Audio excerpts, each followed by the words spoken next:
disiapkan juga alat tulisnya jika ingin mencatat dan boleh nih menemani saya dan kakak pemateri Kak Julia on cam ya supaya terlihat juga nih wajah-wajah semangatnya supaya supaya juga terlihat ya wajah-wajah yang hari ini berani melawan insecurity.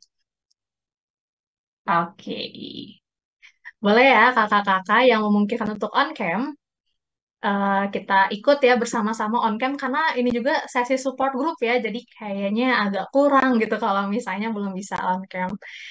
Oke, sambil berjalan, mungkin saya ingin sedikit menceritakan ya mengenai apa sih sebenarnya gitu ya, maaf bukan apa, siapa sih sebenarnya penyelenggara kegiatan pada malam hari ini. Jadi kakak-kakak semua, kegiatan malam hari ini adalah hasil kolaborasi dari Yayasan Cintai Diri Indonesia. Kakak-kakak semua bisa mengikuti Instagramnya di @loveyourselfindonesia. Eh, Love Yourself Indonesia ini merupakan yayasan yang sudah malang melintang di dunia kesehatan mental dan edukasinya. Pendirinya adalah Teh Siti Fatimah yang memiliki concern ya pada bidang kesehatan mental tersebut dan sudah memiliki banyak program ya mulai dari program-program edukasi sampai peer counseling sampai juga konsultasi psikolog. Nah, kalau misalnya kakak-kakak di sini ada yang mencari tadi ya layanan-layanan peer counseling ataupun psikolog bisa langsung juga menuju Yayasan Cintai Diri Indonesia. Nah, selain itu juga ada Forum Indonesia Muda Bandung atau FIM KC yang adalah merupakan komunitas yang anggotanya adalah alumni dari Forum Indonesia Muda yang berdomisili di Kota Bandung. Forum Indonesia Muda Bandung Kecil sendiri memiliki beberapa program terkait kepemudaan dan pendidikan. Salah satunya adalah Rumah Belajar di Akamaya Majalaya. Nah, saat ini Rumah Belajar Akamaya Majalaya pun sudah berdiri sekitar 5 sampai 6 tahun dan sudah melahirkan 5 generasi. Oke, tanpa berlama-lama lagi ya, karena saya lihat di sini udah pada siap kakak-kakak semua. Mari kita mulai. Tapi sebelum dimulai tentunya nggak lengkap ya kalau misalnya kita belum mengenal siapa sih pemateri kita pada malam hari ini. Jadi sebelum kita masuk ke pematerian, kita berkenalan dulu ya. Mungkin ada Kak Zainab yang bisa membantu saya buat share screen CV-nya Kak Julia Archani. Oke, jadi siapa pemateri hebat kita pada malam hari ini? Beliau adalah Julia Archani, S Psikologi, Magister Psikologi dan Psikolog. Beliau lahir pada tanggal 14 Juli 1995 dan ini ya sosial medianya bisa dicek, bisa diikuti di Julia Archani. Pendidikan terakhirnya adalah Magister Profesi di Universitas Airlangga, baru ya tahun 2022 kemarin. Pengalaman Kak Julia di bidang profesional menjadi psikolog di Biro Dian Selaras Psikologi dan Hipnoterapi Bali. Kak Julia melakukan konseling baik individu mau via online maupun offline, menangani permasalahan mulai dari relasi orang tua dan anak, anak berkebutuhan khusus, kekerasan seksual, pernikah, permasalahan klinis, remaja dewasa lainnya, melakukan tes IQ, dan juga sebagai pemateri dan fasilitator dalam pelatihan karyawan, pemateri workshop dan seminar di beberapa sekolah swasta, platform kesehatan mental, dan BKKBN Bali.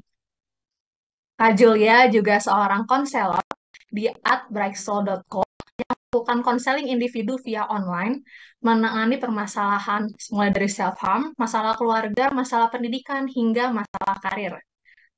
Kak Julia juga merupakan di Lembaga Pemasyarakatan kelas 2A Bali dan juga konsultan di Via App.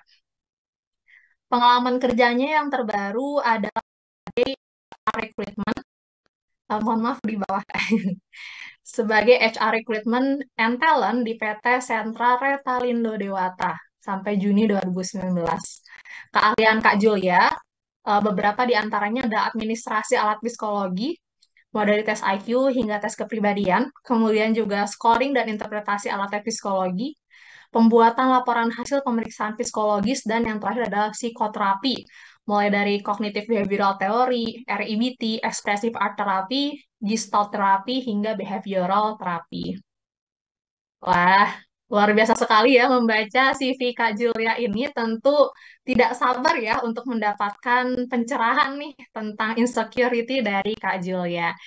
Dan Kak Julia juga sudah bersama kita di Zoom ini. Kita sapa dulu ya, Kak Julia. Halo, Kak Julia sekarang domisili di mana, Kak? Di Bali.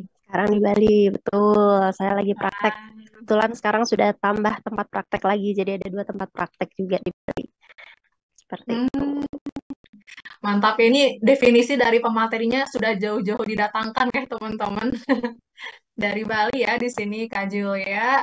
Sementara kalau misalnya kami yang panitianya mungkin dari Bandung ya, dan teman-teman di sini tadi saya belum nanya sih. Mungkin ada juga yang dari luar kota atau luar pulau. Selamat datang semuanya.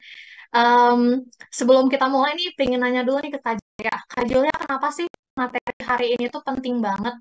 Kenapa sih webinar hari ini tuh penting banget buat kita ketahui, buat kita ikuti? Oke, ini materinya sangat sekali gitu ya, Kak Alivia. Jadi memang semua orang itu pasti punya rasa insecure masing-masing.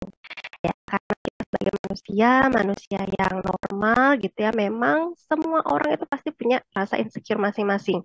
Tapi bedanya ada di area manakah rasa insecure itu, seperti itu. Cuman memang nanti saya jelaskan juga sih di materi gitu ya, kenapa ini menjadi penting karena memang ketika kita masih terbelenggu dengan rasa insecure ini, gitu kita akan kesulitan, bukan berarti tidak bisa ya, akan kesulitan untuk melangkah maju lebih jauh lagi. Jadi memang insecure ini memang sangat penting sekali untuk kita bahas. Kemudian ini juga ada support group ya, seperti itu. Jadi nanti kita akan sama-sama berdiskusi, sama-sama saling support satu sama lain. Jadi walaupun sama-sama memiliki rasa insecure gitu, tapi kita tahu nih ada banyak orang yang punya rasa insecure juga. Kemudian ada banyak orang juga yang bisa support dan mendukung kita untuk maju jauh lebih baik daripada sebelumnya. Wah, menarik banget nih ya. Jadi makin gak sabar ya teman-teman. Tahu banget nih teman-teman kakak-kakak di sini pasti udah dalam hati ini kok lama banget sih momotnya. Ayo mulai mulai. Nah, karena momot sangat pengertian ya. Karena momot sangat pengertian, jadi kita langsung masuk saja ya teman-teman ke sesi pematerian. Spesial pakai telur karetnya 2 dari Kak Julia Archani kepada Kak Julia Archani.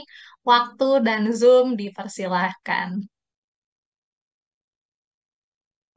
Baik, terima kasih. Mungkin Kakak Panitia ada yang bisa share PPT saya?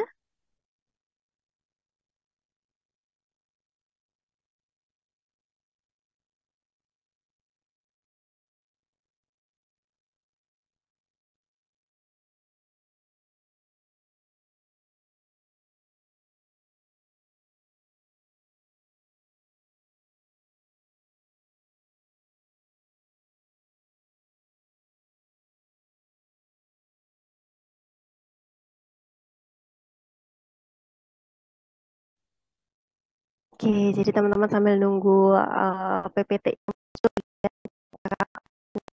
bisa membantu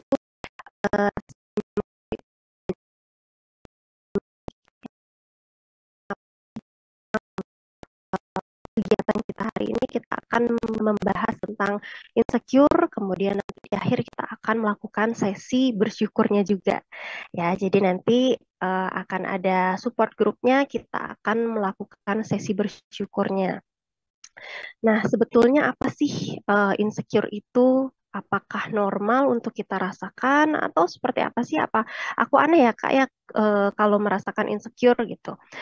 Insecure itu adalah pengertiannya gitu ya. Kalau insecure itu adalah rasa yang tidak aman.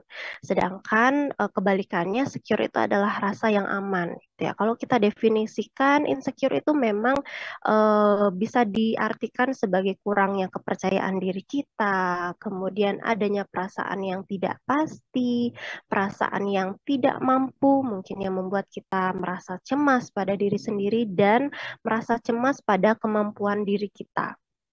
Nah, jadi memang kalau kita berbicara tentang rasa aman dan rasa tidak aman, itu kan sebetulnya rasa aman dan tidak aman ini adalah sifatnya multidimensi. Multidimensi itu yang seperti apa sih? Multidimensi itu adalah memiliki berbagai kemungkinan, memiliki berbagai sudut pandang gitu ya teman-teman ya. Sehingga memang akan terus kita sudut pandang saya dan teman-teman itu.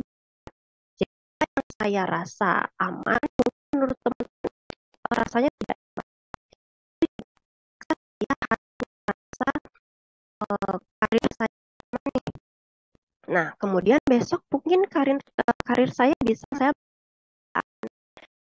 dua hal kejadian gitu ya yang membuat saya merasa bahwa oh aku nggak aman nih di sini di tempat kerjaku yang saat ini gitu.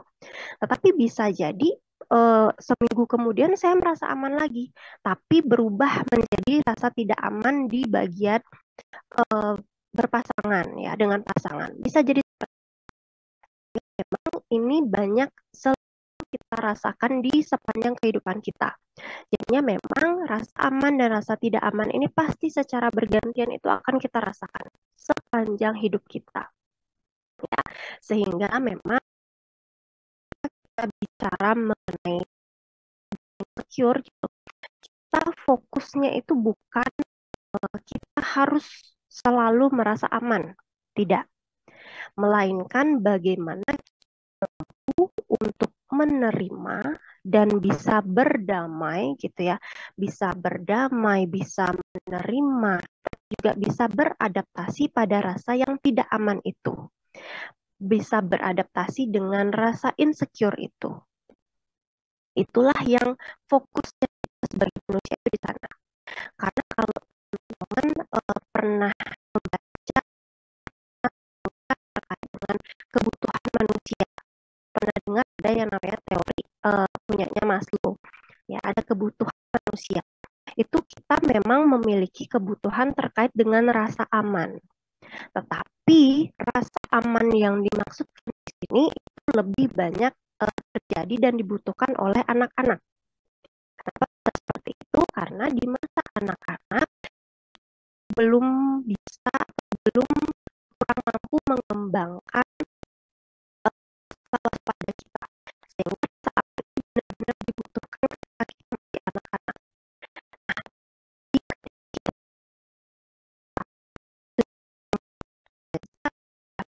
Dewasa mulai mengembangkan rasa kewaspadaan. Ya, sehingga banyak sekali perubahan dari masa anak-anak, remaja, gitu ya. Secara kognitif kita sudah mulai berkembang, kita tahu yang mana namanya baik dan buruk, mana benar dan salah, kita sudah tahu semuanya. Sehingga kejadian kita akan kita bisa memaknai sendiri apakah kejadian ini buruk untuk aku, menjadikan untuk aku dan sehingga muncullah rasa tidak aman itu tadi. Ya, ketika kita, coping skillnya kita itu kurang bagus di dalam menangani situasi-situasi yang kurang menyenangkan, di dalam menangani situasi yang buruk, ketika skillnya kita kurang berkembang gitulah ya saya bilangnya, kita akan cenderung mengembangkan rasa insecure yang tinggi pada diri kita. Ketika insecure itu semakin tinggi, kita juga dapat mengembangkan perilaku-perilaku yang negatif, perilaku-perilaku yang maladaptif. Ya, sehingga di sini memang coping skill itu sangat-sangat dibutuhkan. Ketika kita sudah beranjak remaja, sudah beranjak dewasa, oke terima kasih PPT-nya, mungkin bisa di next Kak. Ya, saya lanjutkan ketika kita sudah remaja, sudah dewasa, kita mulai mampu namanya solusi menghadapi rasa insecure ini. Bukan berarti kita harus menghilangkan rasa insecure ini 100%. Enggak, ya. Tetapi lebih kepada bagaimana caranya kita untuk berdampingan dengan rasa tidak amannya ini. Karena sebetulnya rasa insecure, stres, cemas, khawatir itu selalu berdampingan sama kita. Seperti itu ya. Itu adalah hal yang wajar, itu adalah hal yang normal yang kita rasakan sebagai manusia biasa. Tapi bukan berarti kita harus terus terbelenggu dengan hal itu, harus terus berada di lubang hitamnya itu, enggak. Nah, sekarang saya tanyakan gitu ya, boleh di next Kak PPT-nya.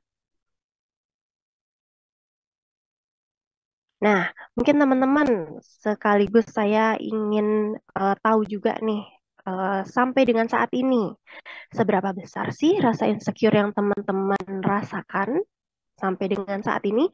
Boleh diberikan dari skala 1 sampai dengan 10 gitu ya. Kita akan melihat seberapa besar rasa insecure-nya teman-teman. 1 itu paling rendah ya, sampai 10 yang paling tinggi. Boleh dituliskan kira-kira kalau dijadikan skala 1 sampai dengan 10, seberapa besar sih insecure-nya teman-teman? Boleh ditulis di kolom komentar ya, supaya saya juga tahu seberapa besar insecure-nya. 7, baik. Teman-teman yang lain mungkin seberapa besar rasa insecure-nya saat ini?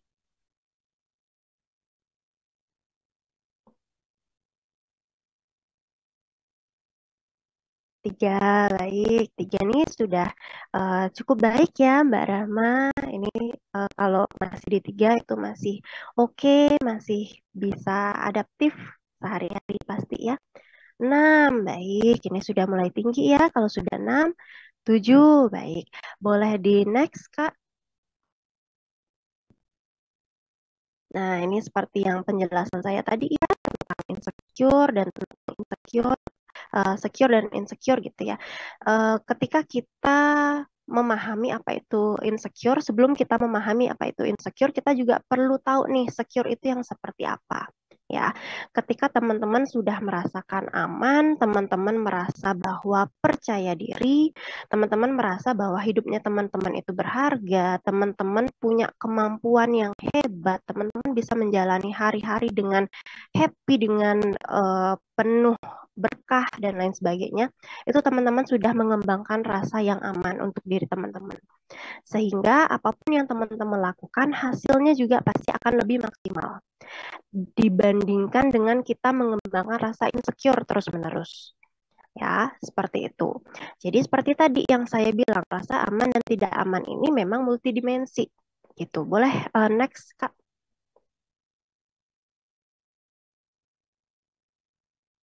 Ya, kemudian next lagi tadi.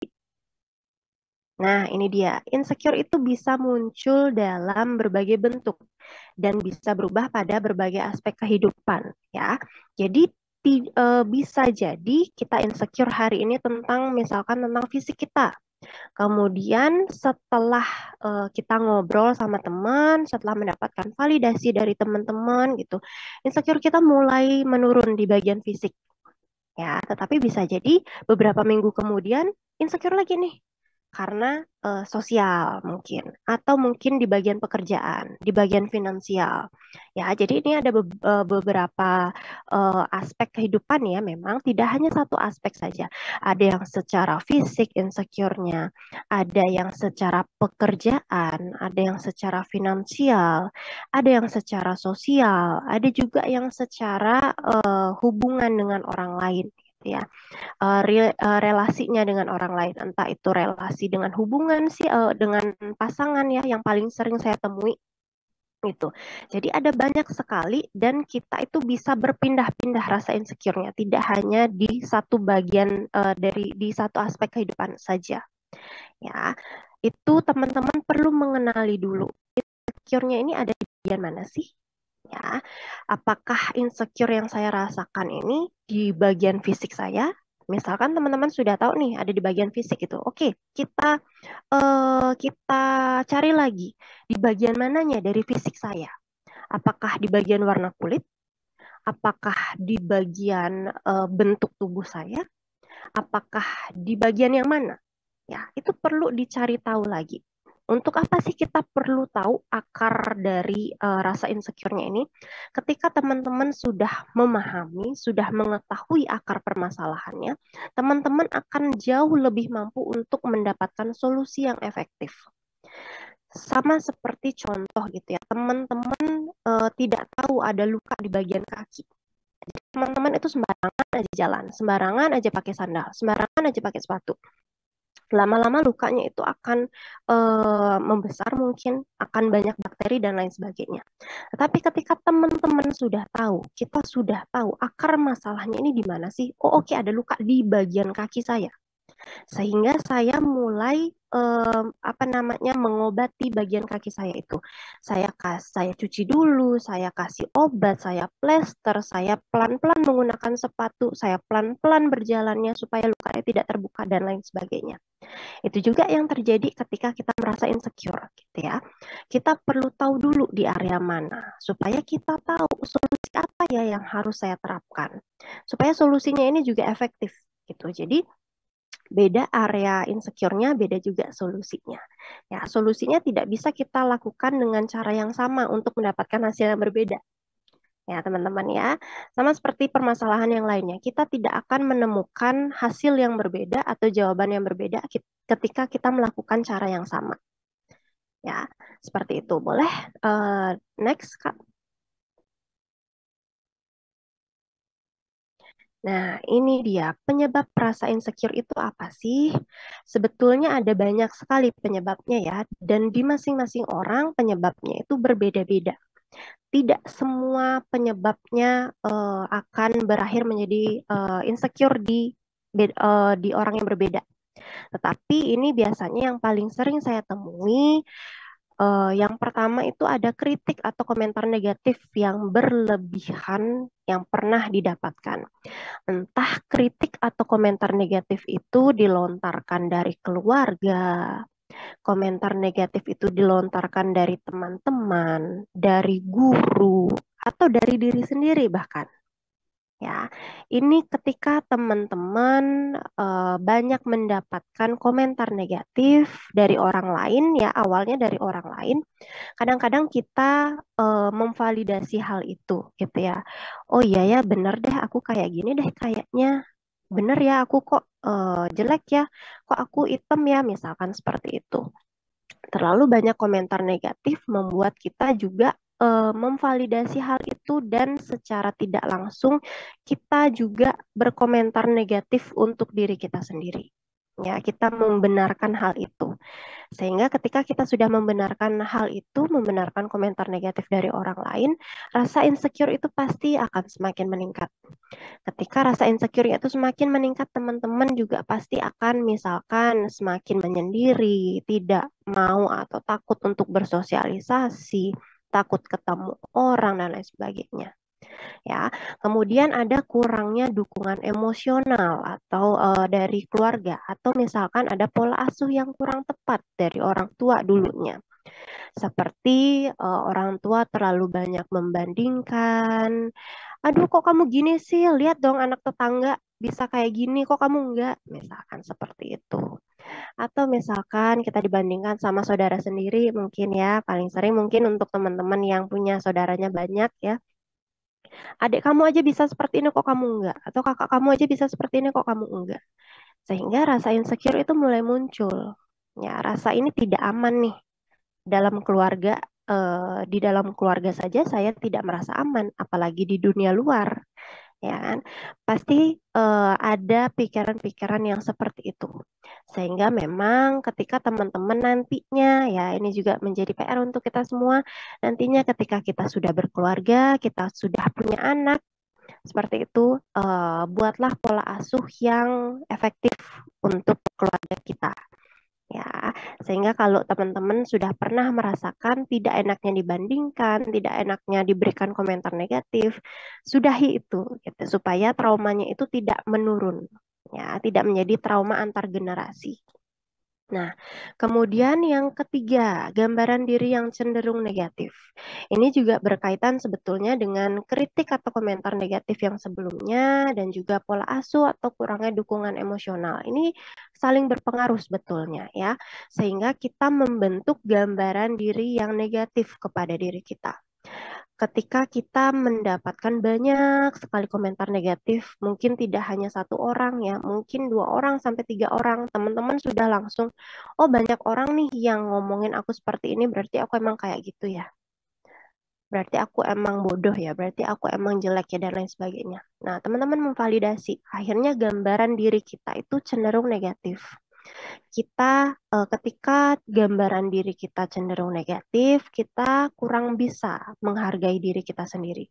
Yang kita lihat adalah cenderung ke hal-hal negatifnya saja, cenderung ke hal-hal yang kurang bisa kita lakukan saja. Kita bahkan lupa pada kelebihan-kelebihan kita mungkin, pada hal-hal kecil yang hal-hal sederhana yang sudah bisa kita lakukan. Nah, itu terlupakan nih. Karena saking banyaknya komentar negatif, saking negatifnya gambaran diri kita gitu ya. Yang kita lihat ke dalam diri itu ya cuman kurang-kurangnya aja. Yang kita lihat itu hanya negatif-negatifnya aja.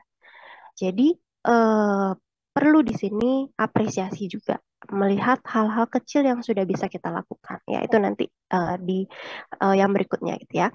Kemudian yang keempat, kebutuhan yang tinggi akan penerimaan atau validasi juga di sini bisa ya. Ketika kembali lagi ke masa kecil gitu ya teman-teman ya, ini tidak akan jauh-jauh dari trauma masa lalu, entah itu di masa kecil di keluarga, entah itu di pertemanan mungkin selama SD, SMP, SMA gitu ya.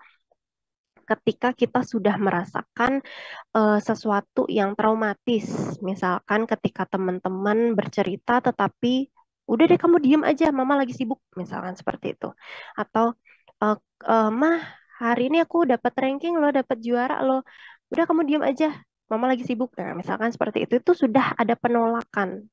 Kita ketika kita merasa ditolak di dalam keluarga, ada orang-orang yang cenderung mencari penerimaan itu di dunia luar, ada juga yang dia sudah langsung, oh oke, siapapun itu, siapapun dia, aku tidak akan bisa diterima. Ada yang mengembangkan hal seperti itu. Ya, jadi akan berbeda walaupun situasi traumanya itu sama di di orang gitu ya. Efeknya itu akan berbeda-beda. Nah, di sini ketika kebutuhan kita itu terlalu tinggi akan penerimaan dari orang lain, ya ini maksudnya ya, penerimaannya ini penerimaan dari orang lain, validasinya juga dari orang lain, dari eksternal. Di sini kita akan cenderung merasa insecure gitu. Kenapa sih kok bisa kayak gitu? Karena kita itu selalu mencari gitu, gimana ya biar orang itu bisa nerima aku. Pada akhirnya kita tidak akan bisa menjadi diri kita sendiri. Misalkan kita itu adalah seseorang yang pendiam, mungkin lebih banyak mengobservasi orang, atau mungkin lebih banyak mendengarkan cerita orang gitu ya. Tetapi ketika kita apa namanya pengen diterima oleh orang lain, oh aku harus merubah diriku biar jadi cerewet nih, biar banyak omong nih sama kayak orang-orangnya itu. Nah, jadi teman-teman itu berusaha sangat keras sekali untuk merubah diri teman-teman. Padahal teman-teman mungkin tidak nyaman dengan hal itu. Ya, ketika teman-teman tidak nyaman dengan hal yang sudah teman-teman coba gitu, tetapi teman-teman tetap memaksakan diri, atau mungkin ketika teman-teman tidak bisa melakukan hal itu, teman-teman sudah langsung yang em, menilai buruk diri teman-teman. Tuh kan aku nggak bisa kan jadi seperti itu. Mulai insecure lagi. Ya, seperti itu. Kemudian kurangnya rasa percaya pada diri sendiri atau orang lain. Pasti beberapa dari kita gitu ya, beberapa dari manusia itu memang mengembangkan kurang berkembangnya rasa percaya, entah itu pada diri sendiri atau pada orang lain gitu ya. Kalau pada orang lain bawaannya ya curiga terus, atau kurang percaya pada diri kita sendiri, itu bisa nggak ya aku seperti ini, bisa nggak ya aku seperti dia, akhirnya selalu membandingkan diri. Ketika teman-teman selalu membandingkan diri dengan orang lain, menjadikan standar orang lain itu sebagai standar ya teman-teman. Nah, di sini mulai akan kelelahan nih teman-teman. Oke, satu hari teman-teman mencoba untuk menjadi seperti orang lain gitu. Oke, aku bisa nih. Tapi lama-lama ketika standarnya itu sudah tidak sesuai dengan kemampuannya teman-teman, pasti teman-teman akan mulai kelelahan. Ketika kelelahan dan tidak bisa melakukan hal itu lagi, rasa insecure-nya akan muncul, cemasnya akan muncul, khawatirnya akan muncul. Seperti itu. Kemudian ada standar tinggi yang berlaku. Entah standar tingginya itu ada di masyarakat atau mungkin teman-teman seperti yang saya bilang tadi, standar dari orang lain itu dijadikan standar kebahagiaannya kita sendiri. Ya, sehingga di sini mulai dari sekarang coba teman-teman tetapkan standarnya teman-teman masing-masing. Standar kebahagiaan kita sendiri. Ya, standar suksesnya kita sendiri. Kenapa sih kita perlu menetapkan standarnya kita masing-masing supaya mencegah kita untuk membandingkan diri sama orang lain? Emang nggak boleh Kak membandingkan diri? Boleh, tetapi kalau teman-teman mau membandingkan diri, silakan teman-teman membandingkan kita yang sekarang dengan kita yang dulu, dengan kita yang sebelumnya. Jangan membandingkan kita dengan orang lain. Ya, kenapa sih jangan membandingkan diri sama orang lain? Bukannya kita jadi termotivasi, Kak? Ya, betul. Di satu sisi kita memang akan merasa termotivasi ketika kita membandingkan diri gitu ya. Bagus kalau teman-teman bisa membandingkan diri itu kemudian menjadi motivasi. Tetapi ketika sudah tidak kuat ya, ada yang namanya batasan di dalam diri kita ya. Kita tidak kuat mengejar hal itu. Bisa-bisa malah menjadi yang sebaliknya, malah jadi bumerang buat kita. Sehingga eh, kaki kita ukurannya berbeda, panjang kaki kita ukurannya berbeda, itu yang membuat kita larinya itu berbeda juga, kecepatan berlarinya beda sama orang lain. Kemudian startnya kita berlari itu beda sama orang lain. Bisa jadi orang yang sudah ada di depan kita gitu ya, kesuksesannya sudah jauh daripada kita. Bisa jadi sebelum-sebelumnya dia sudah menerima kok, sudah merasakan kok apa yang kita rasakan saat ini. Sehingga itu dia, teman-teman tidak bisa menjadikan standarnya orang lain, standar, entah itu standar kesuksesan, standar kebahagiaan orang lain sebagai standarnya kita. Ya, silakan teman-teman membuat standar masing-masing. Kemudian yang ketujuh, penerimaan diri yang kurang. Ya, kita kurang bisa menerima diri kita. Misalkan, ih dia kok banyak ya kelebihannya dia, padahal kita melihat kelebihannya hanya dari sosial media. Nah, misalkan seperti itu ya, karena sekarang kan sosial medianya sudah berkembang ya. Kita dengan mudah bisa membandingkan diri dengan orang lain melalui sosial media aja. Nah, ketika kita sudah mulai membandingkan gitu, otomatis penerimaan diri kita kadang-kadang juga akan kurang. Padahal kita hidup, kita lahir itu lengkap ya, ada kelebihan, ada juga kelemahannya kita, ada yang kita bisa, ada yang tidak kita bisa. Itu sudah lengkap loh kita lahir sebagai manusia itu. Semua orang itu punya kelebihan dan kelemahannya masing-masing. Sehingga kita tidak bisa atau mungkin kurang tepat ya kalau saya bilang ya kurang tepat ketika harus membandingkan apa yang kita punya dengan yang orang lain punya. Seperti itu. Sehingga kembali lagi seperti tadi, silakan teman-teman mulai membandingkan diri yang sekarang dengan diri yang dulu aja. Apakah kita yang sekarang ini jalannya lebih lambat daripada yang dulu? Kalau dirasa lebih lambat, silahkan berlari lebih kencang lagi. Tapi kalau teman-teman sudah merasa bahwa oh aku larinya sudah jauh kencang nih daripada aku yang dulu gitu. Silahkan teman-teman berikan apresiasi untuk diri sendiri. Ya, oke selanjutnya Kak.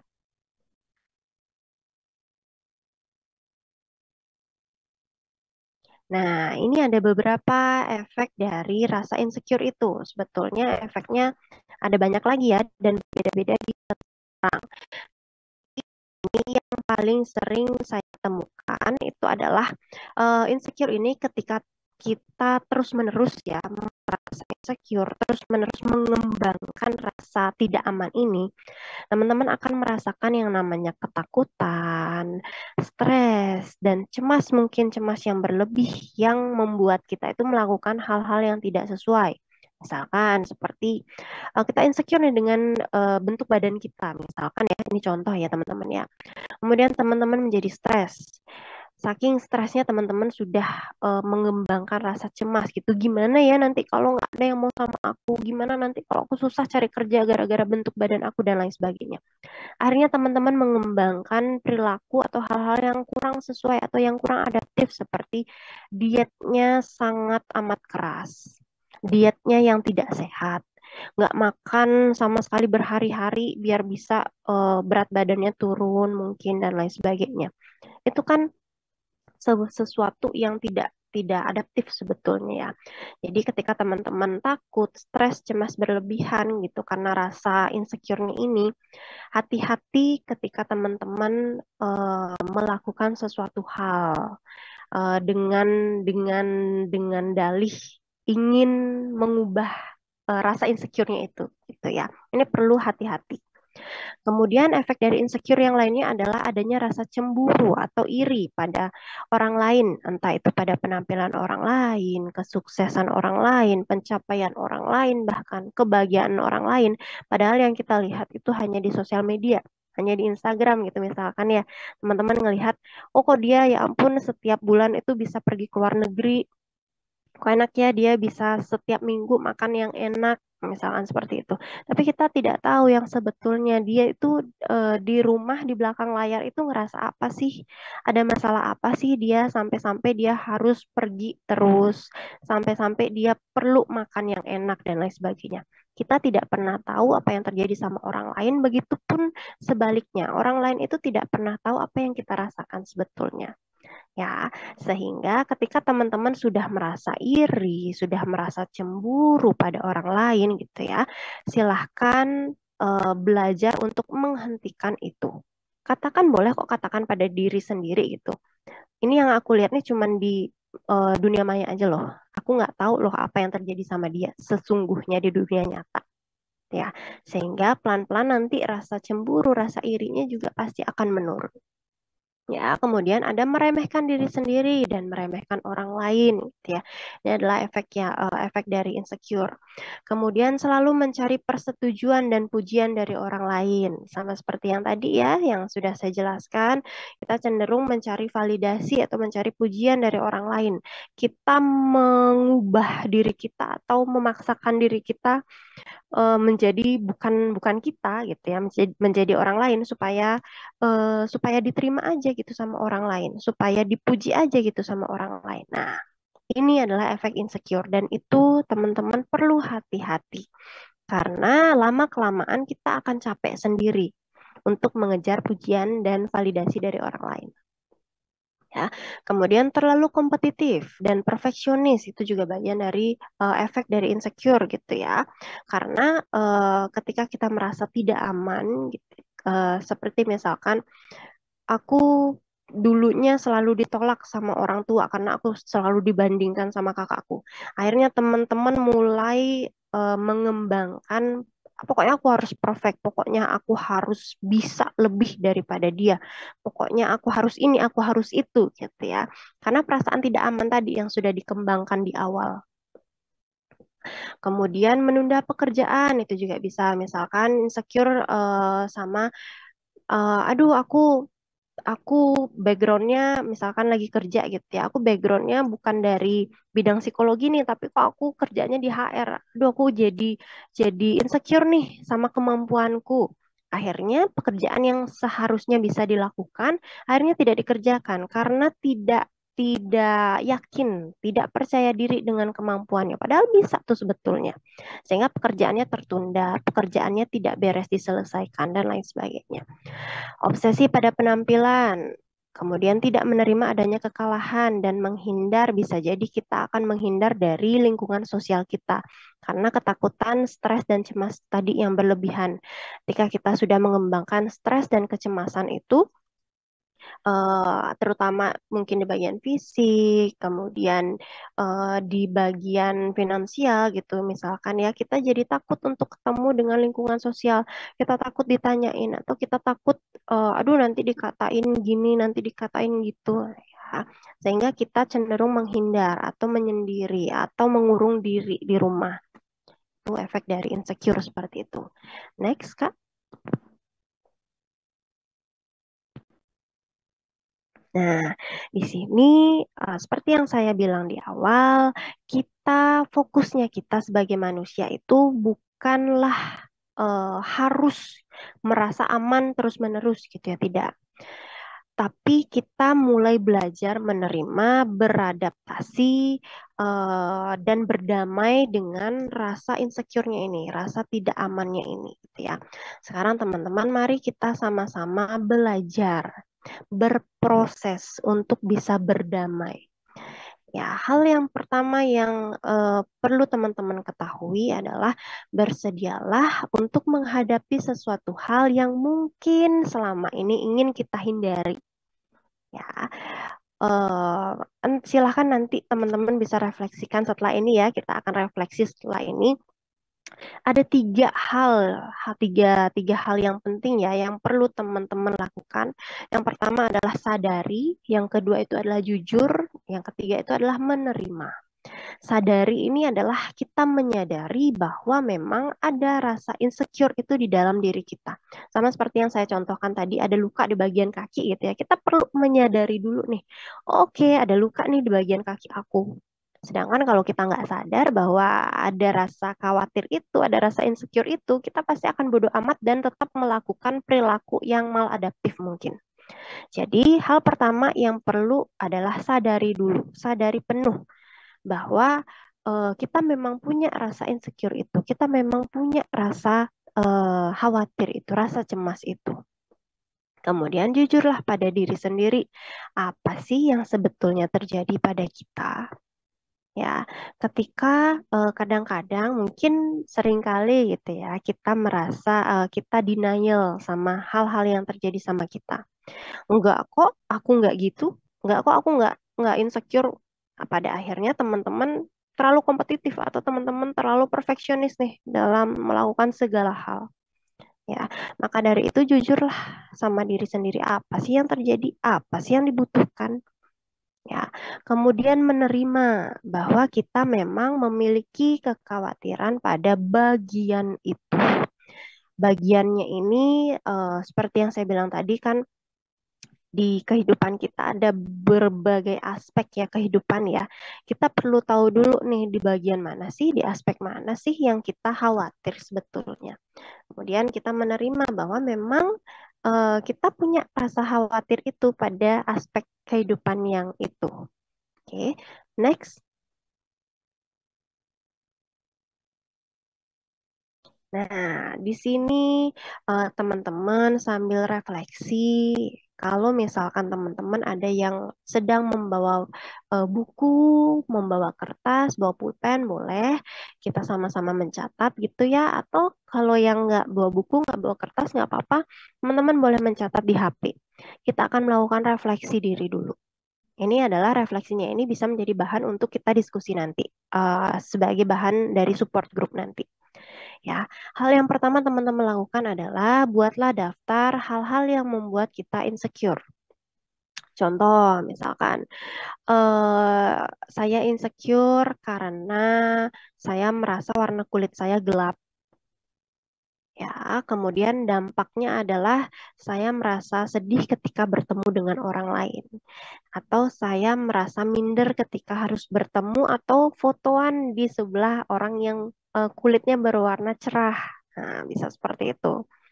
Oke, silahkan teman-teman buat daftar hal-hal yang membuat kita insecure. Boleh dituliskan sekalian di bagian mana. Kan tadi ada beberapa bagian ya yang saya ya sebutkan. Ada di bagian fisik, ada di bagian pekerjaan, finansial, secara sosial, atau mungkin secara relasi ya dengan pasangan. Silakan dituliskan. Sudah? Kemudian rencanakan alternatif solusi yang realistis. Bagaimana caranya kita mengembangkan solusi? Ini dia, kita perlu mencari tahu dulu apa sih yang kita butuhkan saat ini. Kemudian cari tahu lagi apa ya yang sudah kita lakukan sejauh ini. Kemudian cari tahu lagi apa sih yang belum saya lakukan sejauh ini atau apa yang belum saya konsisten saya lakukan, yang belum konsisten saya lakukan. Ya, sehingga kita tahu nih jawabannya, oh ternyata ini nih yang belum saya lakukan. Ini nih yang belum konsisten saya lakukan. Contohnya, misalkan ketika saya cemas karena warna tubuh saya gelap gitu ya. Saya saat ini butuh butuh warna kulit saya menjadi cerah, ya. Itu kan kita perlu jujur dulu nih sama diri sendiri. Apa sih yang aku butuhkan sebetulnya? Ya, kalau insecure-nya karena warna kulit, otomatis yang dibutuhkan adalah warna kulit yang lebih cerah. Seperti itu ya. Silakan teman-teman bisa menyesuaikan dengan rasa insecure-nya itu. Butuhnya apa sih sekarang? Kalau saya misalkan butuh warna kulit saya menjadi lebih cerah. Kemudian apa sih yang sudah saya lakukan sejauh ini? Oke, saya apa namanya? Sejauh ini sudah luluran, sejauh ini saya sudah maskeran, ya, perawatan di luar berarti. Ya. Kemudian yang belum saya lakukan, oh ternyata saya belum mencoba untuk makan sayur dan buah. Jadi asupannya dari dalam, tidak hanya asupannya dari luar gitu ya. Kak, biar tahu udah realistis atau belum gimana ya. Siapa tahu kadang kita bisa aja. Oke. Bagaimana cara kita menentukan apakah itu realistis atau tidak? Kita di dalam mengembangkan solusi atau ide-ide tertentu, pastikan bahwa solusi itu satu bisa kita lakukan. Dua, itu bisa terukur. Terukur dengan jelas. Ya, sehingga itulah yang realistis. Misalkan nih, apa namanya, kalau saya pengennya putih, kemudian solusi saya itu adalah hanya berdoa aja. Misalkan seperti itu ya solusinya. Ya kan kalau hanya berdoa saja memang saya mendapatkan ketenangan, tetapi kan tidak akan mengubah warna kulit saya. Ya, misalkan seperti itu. Jadi warna kulit itu kan bisa diukur dengan tingkat kecerahan gitu. Mungkin saya nanti akan membandingkan warna kulit saya setiap minggunya dengan warna barang misalkan sehingga saya bisa melihat oh ada perubahan nih ya. Jadi pastikan bahwa itu dapat dilakukan dan itu dapat terukur dengan jelas. Ini bukan hanya solusi untuk mengatasi insecure ya. Di dalam masalah apapun itu, ketika kita ingin mengembangkan solusi atau ide-ide, pastikan bahwa ide itu dapat kita lakukan, bahkan dapat kita lakukan secara konsisten dan itu bisa kita ukur jelas perbandingannya antara sebelum dan sesudah. Ya, seperti itu. Itu adalah solusi yang realistis. Semoga menjawab Kak Rahma. Dan aja nongol di kepala. Ya, tidak apa-apa. Itu adalah pertanyaan yang bagus. Terima kasih Mbak Rahma. Ya, itu pertanyaannya bagus, luar biasa. Terima kasih. Kemudian kalau sudah dijawab itu ya solusi yang realistis, sekarang buat catatan emosi kita. Apa sih yang dirasakan ketika kita merasa insecure itu apa sih yang dirasakan? Misalkan emosi yang muncul itu adalah sedih. Karena aduh kok nggak putih-putih ya aku. Aduh kok aku nggak bisa cerah ya warna kulitnya seperti orang lain gitu ya. Kemudian rasakan dulu kita menerima bahwa memang emosi negatif itu pasti ada. Ya, kita tidak bisa menolak atau mengabaikan bahkan ya mengabaikan emosi-emosi negatif itu tidak bisa. Karena kita ini seharusnya memang berjalan itu berdampingan. Entah itu emosi negatif, emosi positif. Hanya saja bedanya bagaimana cara kita dalam mengelola emosi negatifnya itu supaya tidak berlarut-larut.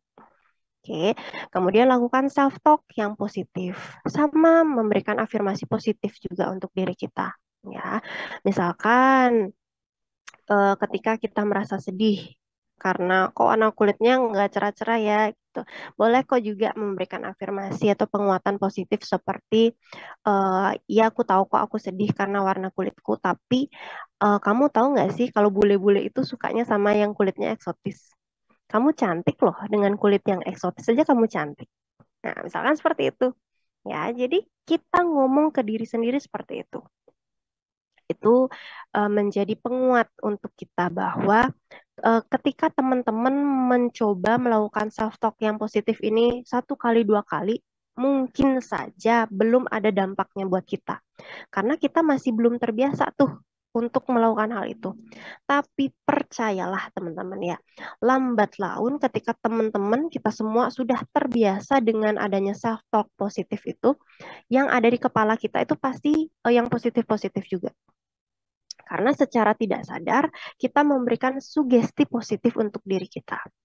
Sama seperti teman-teman ketika misalkan punya trauma gitu, terus teman-teman melakukan hipnoterapi, kalau pernah dengar ya hipnoterapi ya. Saya juga melakukan hipnoterapi kebetulan.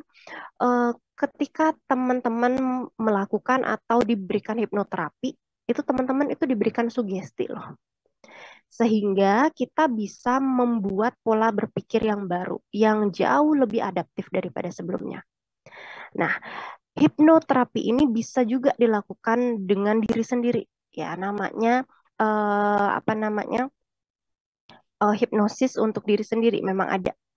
Salah satunya adalah dengan memberikan self talk atau memberikan afirmasi positif untuk diri sendiri. Self talk ini boleh dilakukan kapan saja. Tapi memang yang paling bagus, yang paling baik itu adalah sebelum tidur. Ya, kenapa bisa sebelum tidur? Karena sama seperti metode hipnoterapi gitu ya, kita dibawa ke turun lagi ke alam bawah sadar, sehingga sugesti-sugesti itu akan masuk begitu saja dan membuat pola pikir yang baru. Ketika teman-teman akan tidur gitu ya, teman-teman mulai akan memasuki alam bawah sadar, sehingga yang teringat itu adalah hal-hal yang sebelum tidur. Makanya kalau teman-teman pernah mendengar atau pernah membaca, jangan tidur kalau kamu lagi sedih, jangan tidur kalau kamu lagi marah, karena itulah yang akan terbawa ke dalam alam bawah sadar kita. Itulah yang akan mempengaruhi kita. Mungkin besok harinya moodnya kita jadi berantakan, mungkin akan muncul di mimpi-mimpinya kita. Ya, sehingga silakan teman-teman dari sekarang usahakan ketika sebelum tidur lakukan self talk positif atau memberikan afirmasi positif. Ya, kemudian mari bersyukur ya. Kita akan mencari tahu tentang hal-hal yang kita syukuri selama ini sehingga kita bisa mulai fokus pada kehidupan kita. Nah, di sini catatan saya adalah jadilah hero, jadilah pemeran utama dalam hidup kita masing-masing. Ya, jadilah hero dan jadilah pemeran utama di dalam kehidupan kita masing-masing. Oke, ini ada pertanyaan dari Kak Yunika. Kalau yang membuat insecure-nya di luar kendali kita, bagaimana target realistisnya? Kan nggak di dalam kendali diri. Oke, bagus sekali pertanyaannya Kak Yuni. Kita perlu tahu dulu mana yang bisa kita kontrol dan mana yang tidak bisa kita kontrol. Ya, kalau rasa insecure di luar kendali kita itu seperti apa kalau Kak Ayuni merasakannya? Kalau misalkan kita sudah tahu gitu ya, bahwa penyebab insecure-nya itu adalah dari orang lain, misalkan selalu diberikan komentar negatif dari orang lain, misalnya lingkungan yang nggak mendukung ya, oke. Seperti yang tadi ya, misalkan selalu dibandingkan, selalu dikomentarin negatif sama orang atau keluarga yang merawat. Oke, dari keluarga mungkin terutama ya sakit hatinya dimulai dari keluarga. Teman-teman silahkan, apalagi sekarang kalau teman-teman ada yang remaja, mungkin sudah remaja ke atas ya ini ya kalau saya lihat ya. Remaja dewasa, teman-teman yang sudah dewasa, sekarang kita semua sudah bisa membuat batasan diri. Kita perlu tahu dulu mana yang bisa kita apa namanya yang bisa kita hiraukan, mana yang bisa kita abaikan gitu ya. Mana yang bisa kita kontrol, mana yang tidak bisa kita kontrol. Itu perlu diketahui dulu. Ketika permasalahannya memang karena keluarga, Dan kita tidak bisa, betul seperti yang Kak Ayuni bilang ya, kan tidak bisa mengendalikan orang lain ya, tidak bisa kita kontrol orang lainnya. Jadi kita perlu membuat batasannya dulu. Sejauh apa sih kita akan menerima pernyataan-pernyataannya mereka? Ketika keluarga terus-menerus membandingkan kita sama adik, bandingin kita sama kakak, bandingin sama tetangga gitu ya. Silahkan teman-teman apa namanya, boleh kok membela diri. Boleh membela diri, kenapa enggak? Silahkan membela diri, silahkan menetapkan batasan bahwa teman-teman tidak suka dibandingkan dengan orang lain. Ya, kita bisa menjadi tegas. Kita perlu belajar untuk menjadi tegas, menjadi asertif. Ya, mana nih hal-hal yang baik untuk kita, mana yang enggak. Kita kan sudah tahu ya, sudah bisa memilah dan memilih. Nah, kemudian ketika lingkungan tidak mendukung atau keluarga yang membuat cemas, membuat khawatir, membuat stres gitu ya, pasti kan kita itu akan membentuk pandangan yang negatif juga untuk diri sendiri atau kita semakin stres sama diri sendiri, atau secara tidak sengaja kita memvalidasi hal itu. Nah, ini yang perlu dicari tahu Kak Ayu nih. Apakah dari lingkungan yang tidak mendukung itu kita juga memvalidasi hal itu? Ya, kalau misalkan kita memvalidasi hal itu, nah ini yang perlu diperbaiki. Karena betul yang Kak Yuni bilang, kita tidak bisa mengubah orang lain, tetapi kita masih bisa mengubah diri sendiri. Kita masih bisa memproses diri kita sendiri. Kita masih bisa mengontrol diri kita sendiri.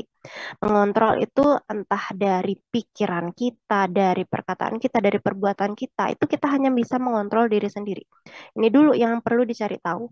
Karena memang apa namanya, faktor-faktor yang menyebabkan insecure itu kan tidak hanya dari diri sendiri, pasti awalnya itu dari lingkungan sebetulnya.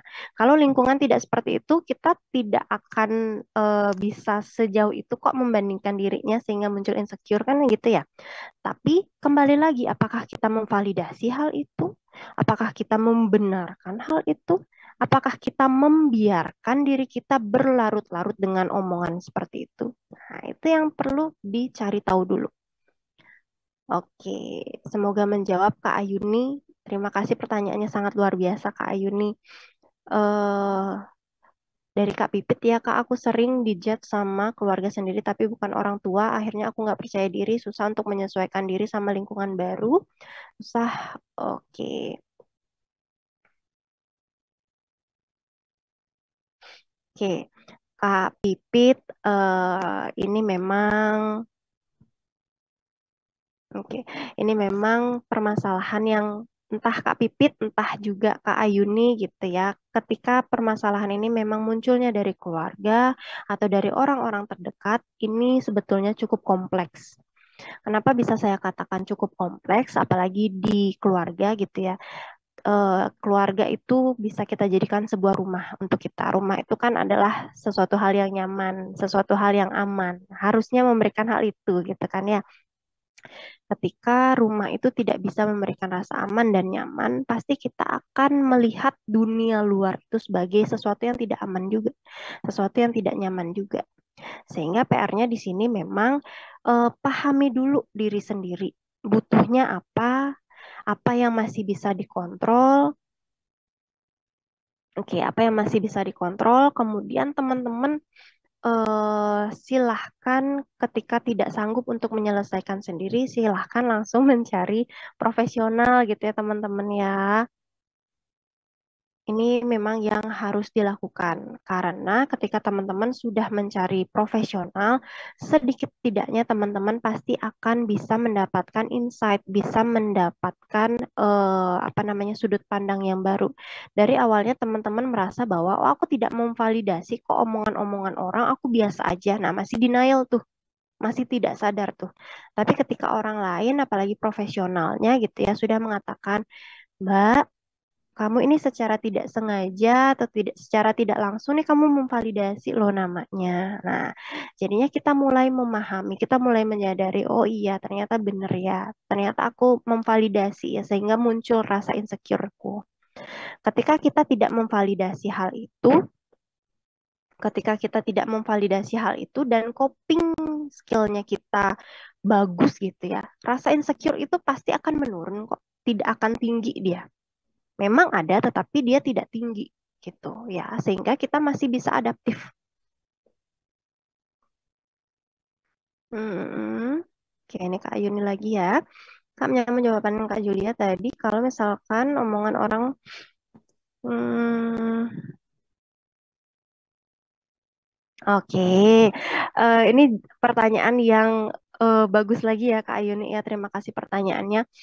Kita ketika orang lain sudah mengatakan misalkan sifat negatifnya kita, ini juga kita perlu merefleksikan diri kita. Makanya tadi kan ada proses di mana kita jujur, jujur sama diri sendiri. Ini sebenarnya aku ini memang sifatnya ada yang negatif nggak sih? Itu juga termasuk loh, jujur sama diri sendiri. Sehingga kita tidak akan denial, ya. Ketika betul yang dibilang sama Kak Yuni ya, ketika misalkan memang banyak sekali orang yang sudah mengatakan hal yang sama, misalkan, oh kamu kok pemarah sih, kok kamu nada tinggi terus sih kalau ngomong, kok kamu jutek banget sih. Semua orang yang kita temui mengatakan hal yang sama, berarti itulah saatnya kita merefleksikan diri. Di bagian mananya ya aku terlihat seperti orang marah. Oh, ternyata aku ngomongnya keras ya. Ternyata aku kalau ngomong itu nadaku tinggi terus ya, sehingga orang lain yang baru kenal aku pertama kali malah ngiranya aku pemarah, aku jutek dan lain sebagainya. Di sini kita juga perlu untuk merefleksikan diri. Apakah yang dikatakan orang lain itu adalah fakta atau hanya ketakutan-ketakutan kita saja? Ya, sehingga kalau itu memang fakta, nah ini dia tadi kan kita menerima ya, kita menyadari bahwa memang rasa insecure-nya itu ada. Memang kita punya kekurangan nih di bagiannya itu. Tapi sekarang kita fokusnya adalah ke solusinya. Apa ya yang bisa saya lakukan? Misalkan sifatnya tadi sifat pemarah gitu. Dibilang pemarah itu mungkin karena omongannya keras, nadanya tinggi kalau bicara. Nah, sekarang solusinya adalah oke, aku akan belajar untuk ngomong lebih pelan. Aku latihan pernafasan. Supaya apa? Supaya nafasku lebih tenang, aku bisa ngomong itu jauh lebih pelan daripada sebelumnya. Kalau nadaku sudah terdengar lebih tinggi, oke, aku akan bernafas lebih tenang lagi. Sehingga nadaku pelan-pelan akan kuturunkan. Nah, seperti itu. Ya. Oke, jadi memang kalau Kak Ayu nih merasa bahwa banyak sekali orang yang sudah mengatakan hal yang sama, inilah saatnya kita untuk merefleksikan diri. Di bagian mananya sih aku memang ada kesalahan atau kekurangan, gitu ya. Kalau kita nggak mikir dan mungkin masih denial, itulah pentingnya kita bercerita ke orang lain. Itulah pentingnya kita datang ke profesional. Itulah pentingnya kita meminta feedback dari orang lain. Sehingga kita dapat insight nih, kita dapat sudut pandang yang baru. Misalkan boleh kok kita kalau misalkan masih merasa denial gitu ya sama enggak deh aku nggak gitu, boleh kok ditanyain lagi sama orang yang paling dipercaya. Menurut kamu aku orangnya seperti apa sih? Menurut kamu kalau pertama kali kamu ketemu aku orangnya seperti apa sih? Nah, dari sana kita bisa menilai diri kita juga. Sehingga jujur dan terbuka pada diri sendiri itu penting sekali di sini. Selain memahami bahwa kita punya rasa cemas, rasa insecure itu kita juga harus jujur. Aku punya loh ternyata kekurangannya ini. Bener loh ternyata kata orang aku memang seperti ini. Tapi ini loh yang bisa aku lakukan untuk merubah diriku menjadi lebih baik. Untuk upgrade diriku lagi. Ya. Jadi selain memahami, selain menyadari, selain jujur sama diri sendiri, kita fokusnya ke solusinya. Oke, Kak Ayuni seperti itu. Oke, kalau begitu kita lanjutkan dulu. Ya, kita lanjutkan. Kak, boleh di next dulu.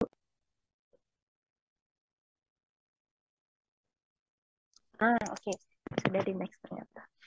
Nah, sekarang mari kita bersyukur, teman-teman ya. Silahkan kita refleksikan diri sejenak, teman-teman. Mungkin kalau yang bawa kertas, silahkan dituliskan. Yang nggak bawa kertas, silahkan dituliskan di handphone masing-masing. Boleh juga dituliskan di kolom komentar. Mari kita merefleksikan diri, boleh sambil merem dulu, teman-teman ya. Kita atur nafasnya supaya bisa lebih tenang. Oke, tarik nafas dari hidung, tahan, keluarkan lewat mulut seperti meniup lilin.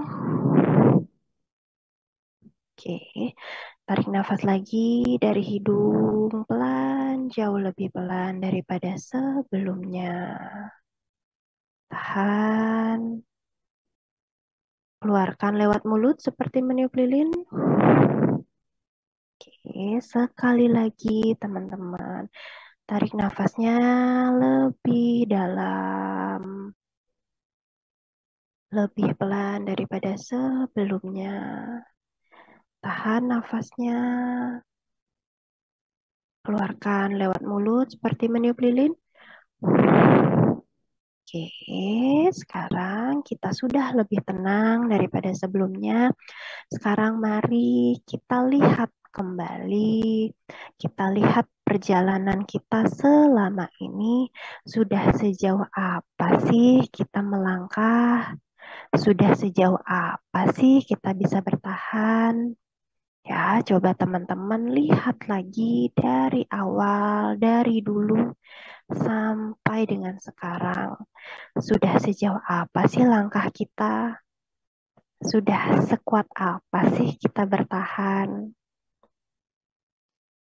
Ya, sekarang buatlah makna untuk setiap peristiwa hebat yang sudah bisa kita lalui. Silahkan maknai sendiri peristiwa-peristiwa hebat itu. Oke, peristiwa ini mengajarkan aku seperti ini. Sehingga dari peristiwa itu aku bisa belajar A, B, C, D. Oke, ternyata dari peristiwa aku diledek, aku jadi termotivasi loh untuk bisa menjadi lebih bersih kulitnya, aku bisa luluran, aku bisa beli skincare, aku bisa perawatan. Misalkan dulu yang pernah dibully gitu ya. Silahkan buat makna sendiri untuk setiap peristiwa hebat yang sudah bisa kita lalui.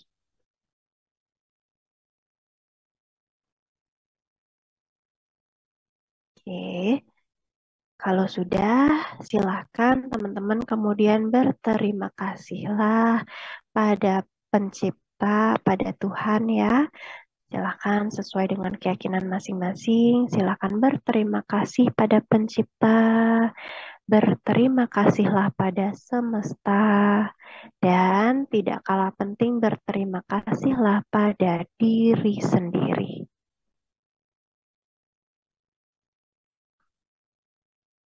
Sekali lagi, silakan teman-teman berterima kasihlah pada pencipta, pada Tuhan ya yang sudah memberikan kita kekuatan, sudah memberikan kita berkah, memberikan rahmat, memberikan perlindungan dan lain sebagainya.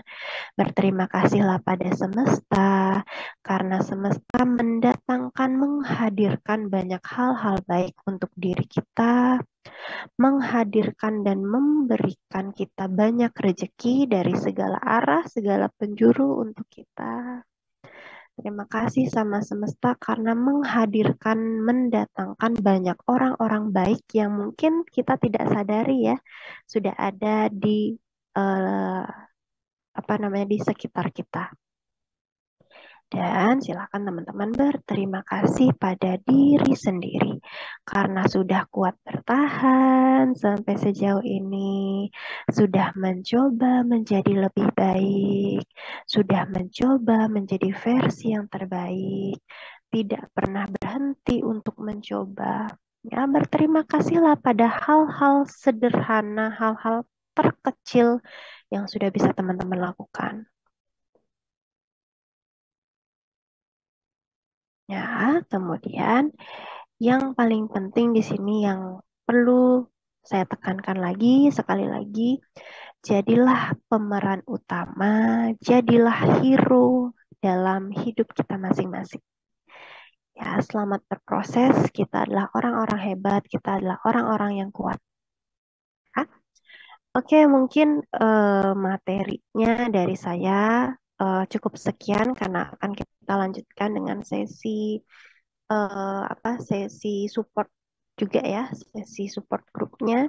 Kita bisa berdiskusi apa yang sudah kita syukuri, ya, apa yang masih menjadi kendala, mungkin insecure-nya masih ada karena apa, kendala-kendalanya apa, kita akan saling berbagi. Ya, kita akan saling berbagi. Kita kembalikan dulu sama moderator yang luar biasa, Kak Alivia, silahkan. Iya, iya, baik. Terima kasih banyak Kak Julia atas sharingnya ya teman-teman yang begitu mengena ya. Tadi apalagi di akhir gitu ya, sangat terasa gitu hangat dan bermaknanya apa-apa yang tadi disampaikan Kak Julia. Harapannya bisa jadi starter ya untuk sesi tanya jawab dan juga tadi sesi support group ya. Nah, teman-teman, silakan ya kakak-kakak jika ada hal-hal yang ingin dibagikan, baik itu tadi ya terkait perasaan-perasaan insecure-nya, kendala-kendala yang dialami dalam mengelola rasa insecure-nya, hingga mungkin juga membutuhkan pandangan, saran terkait permasalahan yang sedang dihadapi hari ini. Nggak perlu khawatir ya, karena apa-apa yang nanti disampaikan oleh kakak-kakak di ruang Zoom ini hanya akan berhenti di ruang Zoom ini saja. Jadi kita di sini saling menjaga ya satu sama lain dan saling mendukung juga tadi dengan sudut pandang yang positif juga ya.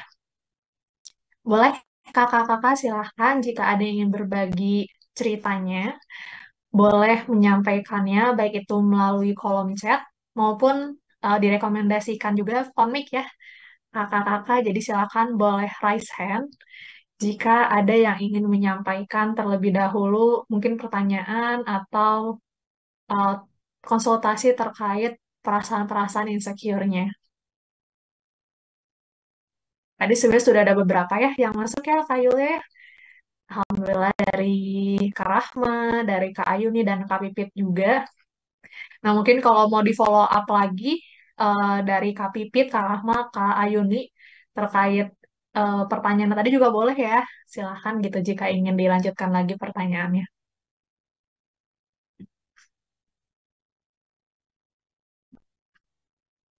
Gitu. Mungkin sambil menunggu ya Kak Yulia, aku juga jadi pengen nanya nih. Boleh ya Kak Julia ya. Silakan. Mm, maksudnya kan ini tadi kita sebenarnya judul webinarnya Stop Insecure Ya Bersyukur, tapi kan ternyata sebenarnya insecure itu bukan suatu hal yang harus di stop ya Kak Julia ya, tapi dikelola gitu ya. Karena ya mungkin ya pasti ada, tapi bagaimana kita mengelolanya dengan baik. Nah pertanyaan saya, boleh nggak sih kita mengelola insecure itu dengan cara mencari validasi keluar gitu. Jadi misal kita itu seseorang yang em, apa ya, sudut pandang terhadap dirinya sendiri itu bergantung pada sudut pandang orang lain terhadap diri kita. Jadi supaya tidak insecure, ya kita misalnya minta feedback gitu ke orang-orang, apakah aku betul seperti ini atau seperti itu gitu. Sehingga kita bisa naik lagi self esteemnya itu kira-kira coping yang baik atau malah tidak gitu Kak Jul ya. Oke, terima kasih Kak Olivia. Seperti tadi ya mungkin pertanyaannya ya, ketika kita mencari validasi dari orang lain, mungkin bukan validasi ya yang dikatakan tadi itu feedback ya dari orang lain. Ketika kita meminta feedback dari orang lain, aku seperti apa sih? Menurut kamu tuh aku seperti apa sih? Nah, itu kan meminta feedback sebetulnya. Tapi beda nih kalau kita mencari validasi itu. Kita cenderung mengubah diri kita atau mungkin kita memaksakan diri kita nih untuk bisa diterima sama orang lain. Sehingga aku akan mendapatkan, oh kamu cantik, oh kamu pinter. Ya, sehingga itu yang terkadang akan membuat kita lelah. Mungkin tidak akan terasa sekarang, tapi nanti ke depannya itu yang akan membuat kita lelah. Makanya saya selalu bilang sama klien-klien saya gitu ya, ketika kita terus-menerus mencari validasi dari orang lain, itu kita akan lelah sendiri. Kenapa bisa lelah seperti itu? Karena standar kita sama standar orang lain itu beda loh. Kita tidak bisa menyamakan standar kita sama standar orang lain. Makanya tadi di awal kan saya bilang, buatlah standarmu sendiri. Sehingga ketika kamu sudah bisa mencapai standarmu itu, kamu tidak akan terlalu banyak meminta validasi dari orang lain. Oke, syukur nih kalau aku divalidasi dari orang lain. Tapi kalaupun tidak ada yang memvalidasi aku, ya tidak masalah. Karena aku tahu bahwa aku sudah mencapai standarku. Seperti itu. Boleh nggak sih sebenarnya mencari validasi? Boleh. Ya, kenapa tidak? Karena kan itu menjadi motivasi tersendiri ya untuk kita ya sebetulnya. Oh, aku dibilang cantik nih sama orang gitu, atau aku dibilang pinter nih sama orang, oke aku akan belajar lagi lebih jauh. Aku akan merawat diri lebih jauh. Oke, itu bagus. Ketika omongan orang itu bisa menjadi motivasi untuk kita, tidak masalah. Sama seperti yang saya bilang tadi, ketika kita membandingkan diri sama orang lain, ketika itu bisa menjadi motivasi, silahkan. Itu bagus. Tapi ketika kita sudah lelah karena selalu mencari validasi, kita selalu mencari apresiasi dari orang lain gitu ya, karena kan nggak ada habisnya sebetulnya ya, karena standar orang itu beda-beda. Nah, pada akhirnya tidak akan ada habisnya mencari validasi dari orang lain. Ketika apa namanya mencari dari orang lain itu membuat kita sudah lelah, membuat kita semakin terpuruk gitu ya, berarti sudah harus di stop. Tidak bisa lagi nih kita mencari validasi dari orang lain lagi. Gimana caranya? Validasilah diri sendiri. Apresiasilah diri sendiri. Beda soalnya validasi sama mencari feedback ini. Beda. Tanyakan ke orang misalkan, pekerjaanku gimana nih kalau menurut kamu, coba dong review. Mana nih yang kurang, mana nih kekurangan aku akan perbaiki. Itu feedback. Itu bagus dilakukan sebagai apa namanya, sebagai bahan kita merefleksikan diri. Oh, oke, ini bagianku yang kurang, ternyata aku harus seperti ini. Oh, ini sudah bagus nih, oke, yang ini aku pertahankan. Itu yang feedback. Tapi kalau validasi itu aku jawabannya harus aku dapat, kamu pintar, kamu cantik, kamu hebat dan lain sebagainya. Harus jawaban itu. Feedback itu enggak, walaupun orang lain apa namanya memberikan komentar, oh ini kurang, ini sudah bagus nih, sudah oke nih, pertahankan. Oh, kita akan menerima semuanya gitu ya, kita akan menerima, oke, aku ada bagusnya nih, aku hebat nih, sudah bisa seperti ini gitu. Oh, tapi ini masih kurang. Oh, oke, nanti bagian ini yang harus aku tambahkan, bagian ini yang harus aku kembangkan. Nah, itu bedanya ya, jadi hati-hati. Seperti itu kali ya, semoga menjawab ya. Oke, baik. Terima kasih Kak Juliana. Wah, ternyata berbeda ya, teman-teman, antara meminta validasi dengan meminta feedback gitu ya. Itu semua tergantung sama ekspektasi kita tadi ya. Kalau kita sudah berekspektasi harus jawabannya itu, kamu cantik gitu, kamu pintar, nah itu validasi gitu ya. Dan itu ya tidak baik. Ya, terima kasih Kak Juliana. Nah, dari kakak-kakak yang lain nih, silahkan jika ada yang ingin bertanya, menyampaikan kegundah gulanaannya, menyampaikan perasaan-perasaan insecure dirinya, ataupun misalnya pertanyaan secara umum juga nggak masalah mungkin ya Kak Julia ya. Silakan. Ini kesempatan yang mahal juga ya teman-teman, bisa langsung berada dalam sesi tanya jawab dan juga support group ya sama Kak Julia. Oke, tadi sebelum apa namanya jauh melangkah gitu ya Kak Alivia. Iya, validasi itu bukan sesuatu hal yang salah gitu ya, bukan sesuatu yang negatif, bukan sesuatu yang keliru gitu. Cuman bedanya ketika kita terus menerus mencari validasi dari orang lain, kita capek sendiri. Nah, itu aja sebetulnya. Bukan berarti itu tidak bagus, bukan berarti itu tidak boleh. Ya, boleh, itu dilakukan boleh. Ya, tetapi itu perlu kita hati-hati ketika kita terus menerus mencari hal itu, kita akan kewalahan, kita akan capek secara emosi. Ya, emosionalnya yang capek. Oke, silakan teman-teman, kalau ada yang mau diceritakan mungkin Kak Pipit, Kak Ayuni, siapa tadi yang bertanya lagi, Kak Rahma, silakan. Ini yang mulia boleh juga. Ya tadi yang mulia. Aku yang mulia. Siapa yang mulia? Oke. Ada Kak Yolanda juga, Kak Fadila, Kak Hidayat juga. Silakan ya kakak-kakak jika ada hal yang ingin ditanyakan, diceritakan kepada Kak Julia, kepada kakak-kakak di sini, jangan sungkan-sungkan ya. Boleh kok dimulai dulu deh dari tadi kan sudah ada refleksi dirinya ya, mungkin boleh salah satu dulu dibacakan apa yang menjadi rasa insecure-nya apa, yang masih menjadi kendalanya apa, nanti akan kita bahas bersama, akan kita dukung gitu ya bersama-sama, akan kita berikan motivasi dan sudut pandang dari kita masing-masing. Silahkan yang mau berbagi. Oke, Mbak Rahma sudah menduga yang mulia itu teh sifat. Aku deh yang mulia mau ngobrol nih. Saya silakan yang mulia. Sambil tunggu yang lain ya, yang lain ditunggu pertanyaannya. Aku membuka pertanyaan ini sebenarnya mewakili Zainab sama mewakili Alivia. Katanya malu kalau nanya, jadi aku aja yang nanya. Jual nama nih. Jadi gini, tadi sebenarnya beberapa materinya itu kayaknya aku banget gitu ya. satu aku nih akhir-akhir ini tuh lagi banyak pressure dari ibu karena ya ibuku bilang aku kegendutan jadi harus diet dan lain sebagainya gitu ya, jadi kayak tapi aku juga ngerasa badanku udah gak nyaman banget gitu, jadi akhirnya aku pergilah ke dokter gizi. Udah tuh pergi ke dokter gizi harus nge-gym, ya udah aku pergi nge-gym gitu ya, udah aja pokoknya intinya, tapi berat badan turun, tapi aku juga merasa puas meskipun ditekan dan dengan harus diet gitu, tapi nggak apa-apa, aku juga merasa bahwa itu positif buat aku.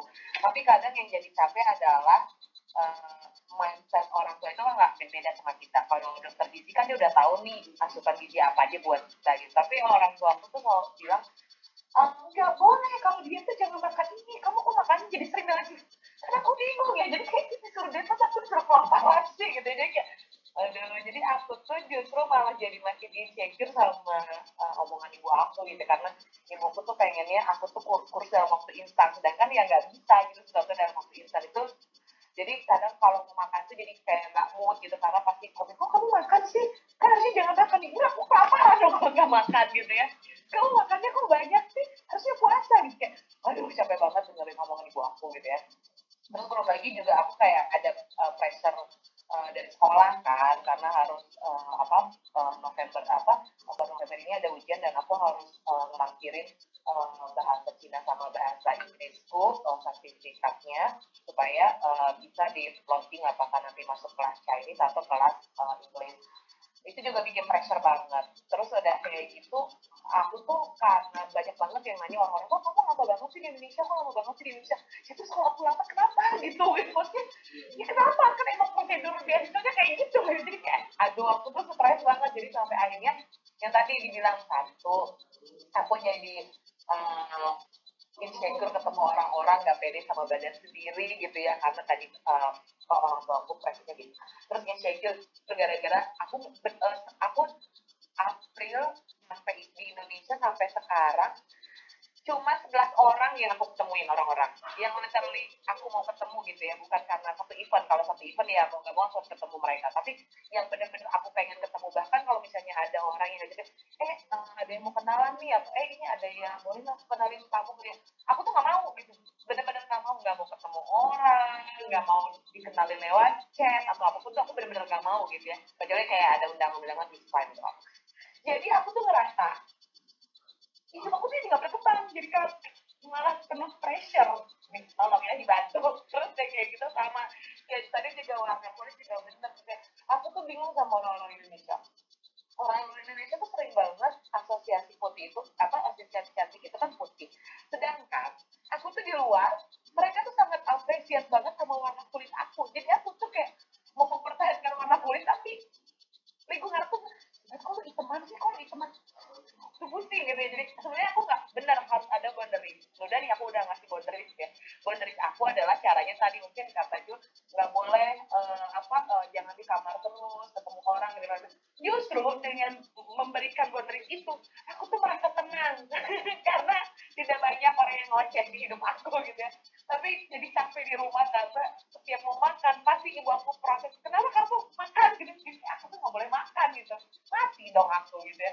Jadi apa ya yang harus dilakukan, karena benar hampir 2 minggu ini tuh, aku 2 minggu kemarin sih lebih cepat, aku tuh nggak bisa tidur sama sekali karena penuh pikiran aku gitu ya, sekolah kemudian tekanan-tekanan yang lain, aku jadi let respon buat kerjain sesuatu, kadang jadi lupa padahal aku nggak pernah lupa kalau ngingetin orang dan lain sebagainya. Jadi kayak banyak banget bisa tidur nggak pernah nyenyak, tengah malam tidur juga misalnya tidur jam 10 bangun-bangun jam 1 melontar sampai jam 3, nggak ngapa-ngapain, itu juga nggak megang handphone, diem aja nggak jelas nggak ngapain, mau beribadah juga kayak ya nggak ada semangatnya gitu. Jadi ya udah akhirnya mulai tuh pakai coba meditasi ala-ala ya, aku udah nih, aku mau ke psikolog ya, tapi nggak jadi karena banyak aja alasan gitu. Jadi kayak apa yang harus aku lakukan, Bunda Julia, supaya hidup aku tuh berguna gitu kan. Aku merasa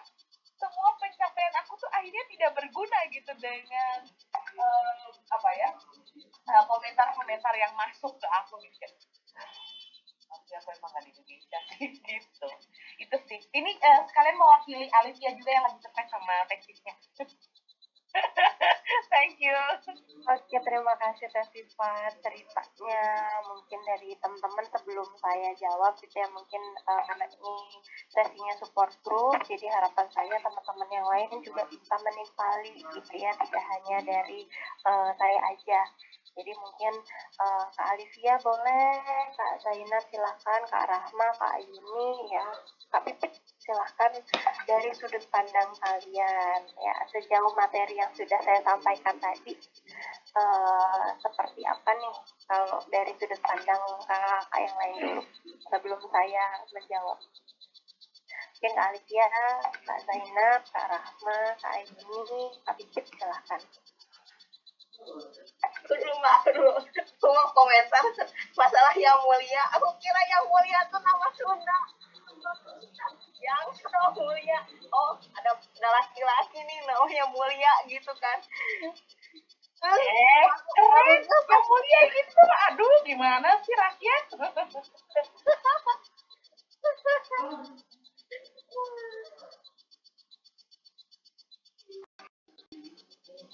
Ya boleh, kalau Kak Ayuni gimana menanggapi dari ceritanya festival? Kalau aku melihat sifat itu sudah sangat sudah sangat banyak pengalamannya. Jadi kan kayak pasti banyak juga yang dirasakannya juga gitu kan. Maksudnya kan dengan banyaknya pengalaman pasti ada perasaan negatif dan positifnya. Mungkin saat ini yang Teh Sifat rasakan tuh lagi negatifnya, karena kan mungkin Teh Sifat lagi pulang ke Indonesia dan mendapatkan lingkungan yang merasa kok aku terbentur nih gitu kan. Karena kan kayaknya kalau melihat dari ceritanya Teh Sifat, kalau Teh Sifat lagi ini gitu kan, lagi ke Cina gitu ya, itu kan kayaknya tuh kayak lebih dihargai gitu kan, lingkungannya lebih mendukung gitu kan. Jadi ya mungkin ada faktor lingkungan juga gitu kan, terus yang beda budaya juga gitu kan ya. Aku rasa itu wajar aja yang Mulia rasakan gitu kan, karena aku juga merasakan kayak gitu kan, kayak banyak banget komentar-komentar negatif, jadi ngerasa kalau kita tuh oh mungkin aku yang salah gitu, atau mungkin aku yang beda gitu kan ya. Tapi ya memang nggak semua orang tuh fit in dalam satu society mungkin kan. Jadi kan mungkin kalau Tesipat sudah mendapatkan oh mungkin aku lebih fit di sini gitu kan, tapi kan mungkin Tesipat masih punya hidup di Indonesia, jadi kan harus tetap balik ke sini gitu. Jadi ya aku rasa yang Tesipat rasakan tuh normal, tapi yang kalau bagaimana harus berguna, aku udah berguna banget gitu kan, yang sudah membuat komunitas ini dan acara ini dan acara lainnya yang akan mendatang gitu kan ya, kayaknya lebih nggak berguna aku sih sebenarnya gitu. Jadi kayak apa yang harus dibandingkan gitu, kayak kalau ya yang mulia gitu ya, tolong dong ya rakyat jelata ini yang nggak ada gunanya banget gitu ya, please.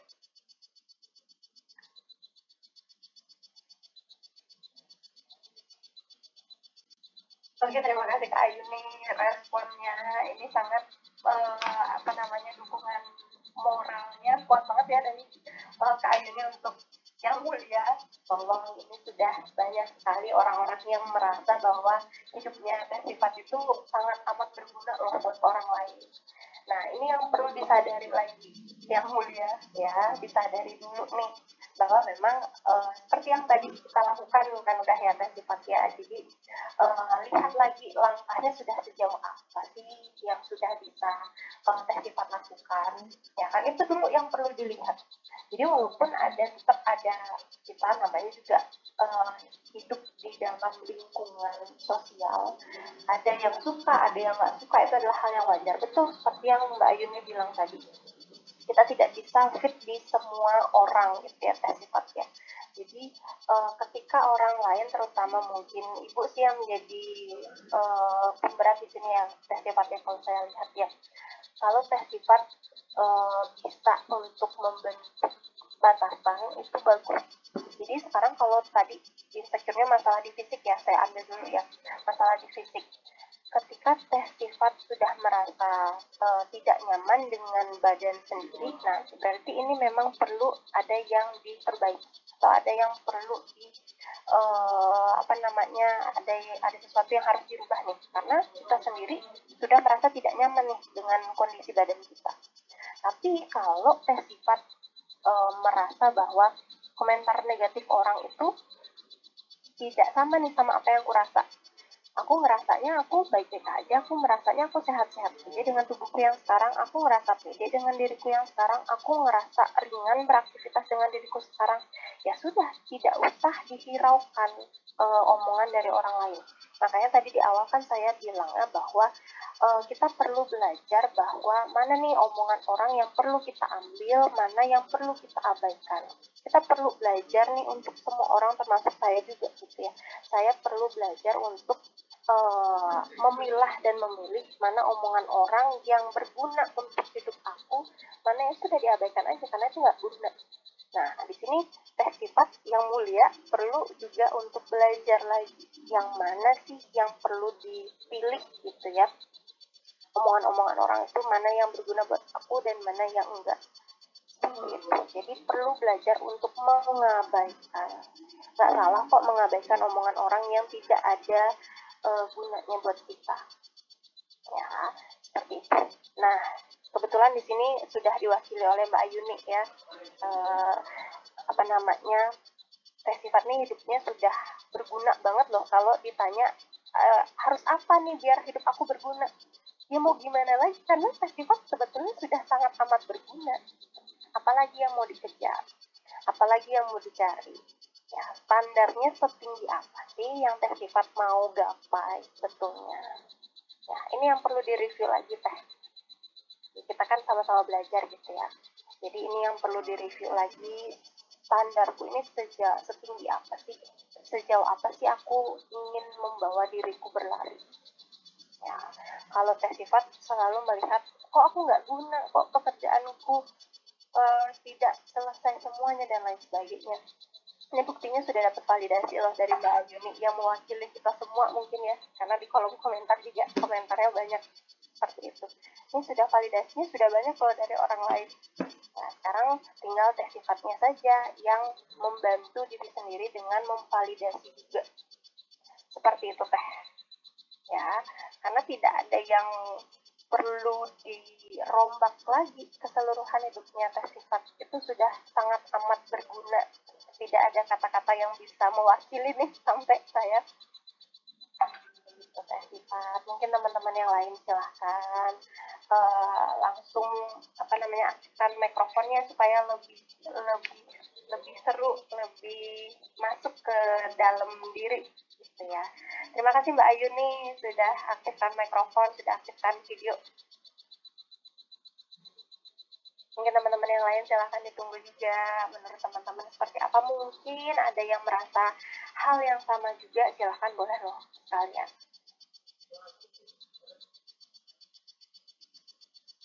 Tes sifat kalau mau menjawab lagi dari omongannya Mbak Ayu nih, dari omongan saya dijelaskan.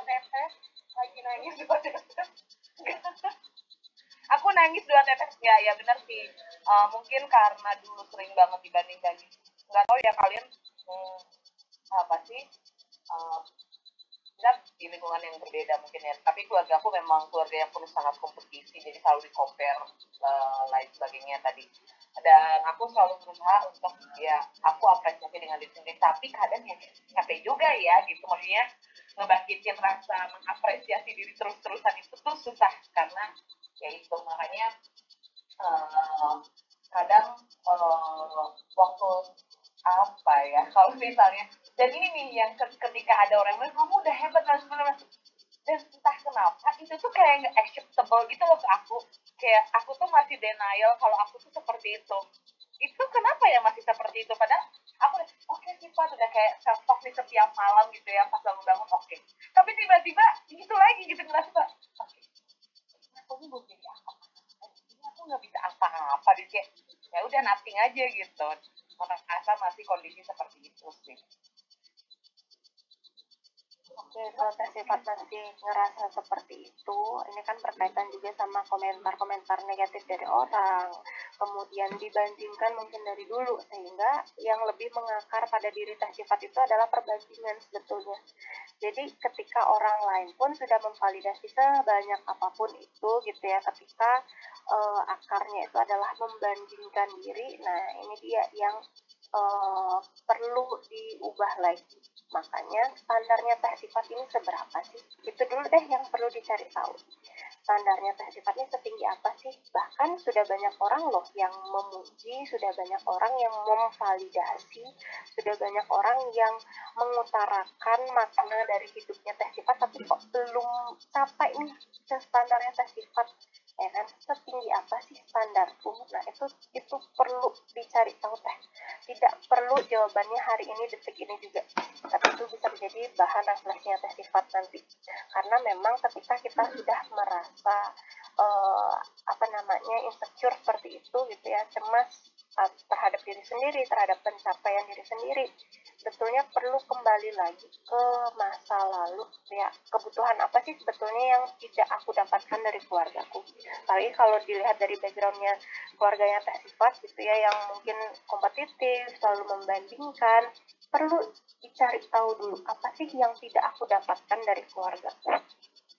Kemudian lakukan reparenting. Ada yang namanya reparenting. Reparenting itu adalah ketika kita menerapkan pola asuh untuk diri kita sendiri. Pola asuh yang seperti apa sih yang dulu tidak aku dapatkan, itulah yang kita berikan untuk diri sendiri. Itu yang namanya reparenting. Itu yang perlu tes sifat lakukan juga ya. Itu perlu dicoba sehingga kebutuhan-kebutuhan yang dari dulu tidak terpenuhi, pelan-pelan tes sifat bisa memenuhinya. Seperti itu.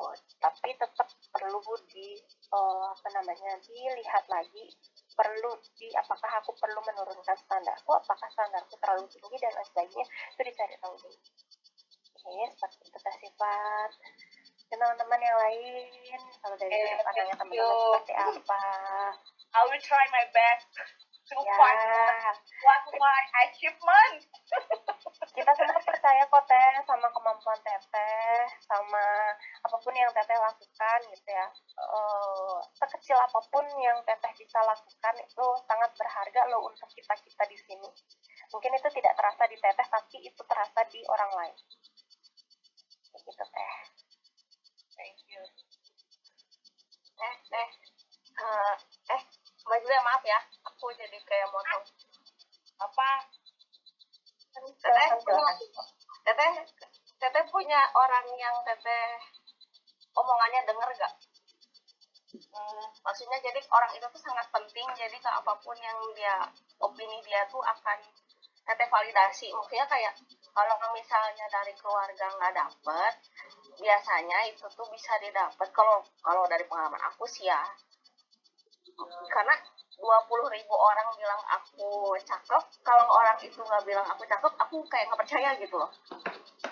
Jadi kalau misalnya Teteh punya satu orang gitu, atau yang maksudnya nggak harus satu sih, misalnya ada satu grup gitu ya, yang memang menurut Teteh yang buat Teteh itu penting gitu ya di hidup Teteh, terus omongannya didengar, terus ya Teteh bisa dapat validasi dari itu. Dan kalau dia bilang oh iya Teteh tuh nggak berguna gitu ya, udah cukup, udah segala macam, biasanya sih lebih kena sih daripada orang-orang stranger kayak aku, atau misalnya kayak ya yang notabene cuma kenal Teteh sekilas lah gitu. Kalau aku sih gitu. Jadi kalau misalnya dari keluarga yang nggak dapat gitu ya, karena kan keluarga aku mau rawat gitu ya, jadi ya aku dapatnya dari orang-orang kayak gitu. Jadi ya kalau misalnya ada 20.000 orang nggak suka, tapi kalau dia fine-fine aja, kayak hidup tuh akan baik-baik aja gitu. Seperti itu. Tapi kan aku nggak tahu Teteh punya enggak gitu, tapi ya kalau di aku tuh works gitu, kayak gitu. Oke, thank you. Sayangnya aku nggak punya siapapun. I don't have anyone, terus satu itu. Terus udah gitu juga aku bukan tipikal orang yang mengagumi orang lain. Jadi kayak orang-orang kan kagum artis, penyanyi, aku tuh nggak punya kekaguman terhadap orang lain. Dan ya belum ada orang. Even pacar sendiri pun nggak pernah bilang aku benar-benar dengerin gitu ya. Ya udahlah gitu. Gitu sih Bang, thank you. I will try. Kayaknya aku memang harus ngecek lagi nih kira-kira achievement apa sih sebenarnya yang pengen aku capai di hidup ini supaya bisa dirilis. Thank you, Ayuni dan Jul. Next question. Another question, please. Halo Kak Julia. Ya, aku mau izin tanya nih Kak Julia. Mungkin tapi agak lebih jauh dari materi hari ini gitu ya Kak, tapi sedikit mungkin. Cuma masih erat lah. Tadi kan sempat dibahas gitu ya kayak di awal, terus kalau misalnya pola asuh tuh sangat berpengaruh gitu ya kepada rasa insecurity kita gitu. Nah, pengen tahu sih Kak, pola asuh positif atau pola asuh seperti apa sih yang emang bisa menumbuhkan rasa secure gitu ke kita, kayak gitu sih mungkin. Makasih Kak. Oke, pola asuh, tipe pola asuh itu kan ada banyak ya Kak Zainab ya. Kak Zainabnya anak psikologi juga nggak? Bukan, kebetulan. Oke, bukan. Jadi kalau pernah dengar gitu ya, pola asuh itu ada banyak macamnya. Kalau untuk bisa menerapkan, bisa memunculkan rasa yang secure gitu ya, biasanya sih diterapkan oleh pola asuh yang lebih demokratis lagi. Jadi ketika aturan itu ada memang, tetapi ada juga yang namanya apresiasi. Ada juga yang namanya orang tua itu memberikan kesempatan untuk kita bercerita, kesempatan untuk terbuka, kesempatan untuk mengutarakan pendapatnya, itu diberikan juga sama orang tua. Sehingga kita pasti akan menumbuhkan rasa, oh oke, aku diterima, pendapatku diterima, apa yang aku rasakan itu diterima loh sama keluarga aku, sama orang tua aku. Itu yang nantinya akan bisa membuat kita mengembangkan coping skill yang sehat, mengembangkan coping stress yang bagus. Sehingga apapun yang terjadi, walaupun insecure itu ada, kan seperti yang saya bilang ya, insecure itu pasti ada di setiap orang. walaupun ada rasa itu, tetapi kita tetap bisa mengelolanya dengan baik. Ya, jadi pola asuh yang bisa memberikan kesempatan, tetap ada tegas gitu ya, tetap tegas, tetap ada aturan di dalam rumah.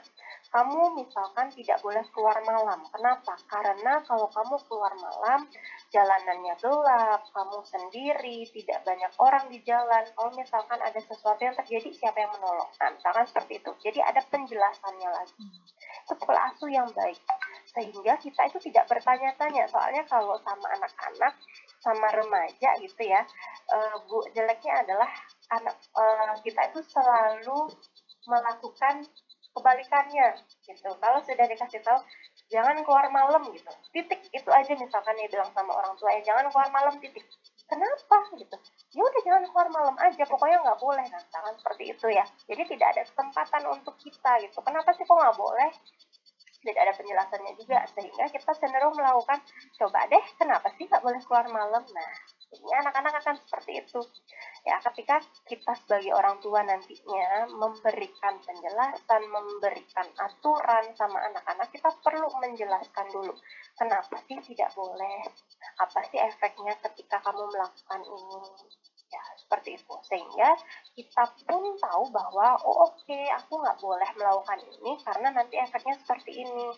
Misalkan aku memang punya kegiatan yang mengharuskan aku untuk pergi malam gitu misalkan, apa yang harus aku lakukan? Nah, jadinya ke sana dia pasti akan berpikir cara-cara atau solusi supaya hal-hal buruk yang ditakutkan itu tidak terjadi, atau dia bisa menanggulangi ketika situasi buruk itu memang terjadi, kayak gitu.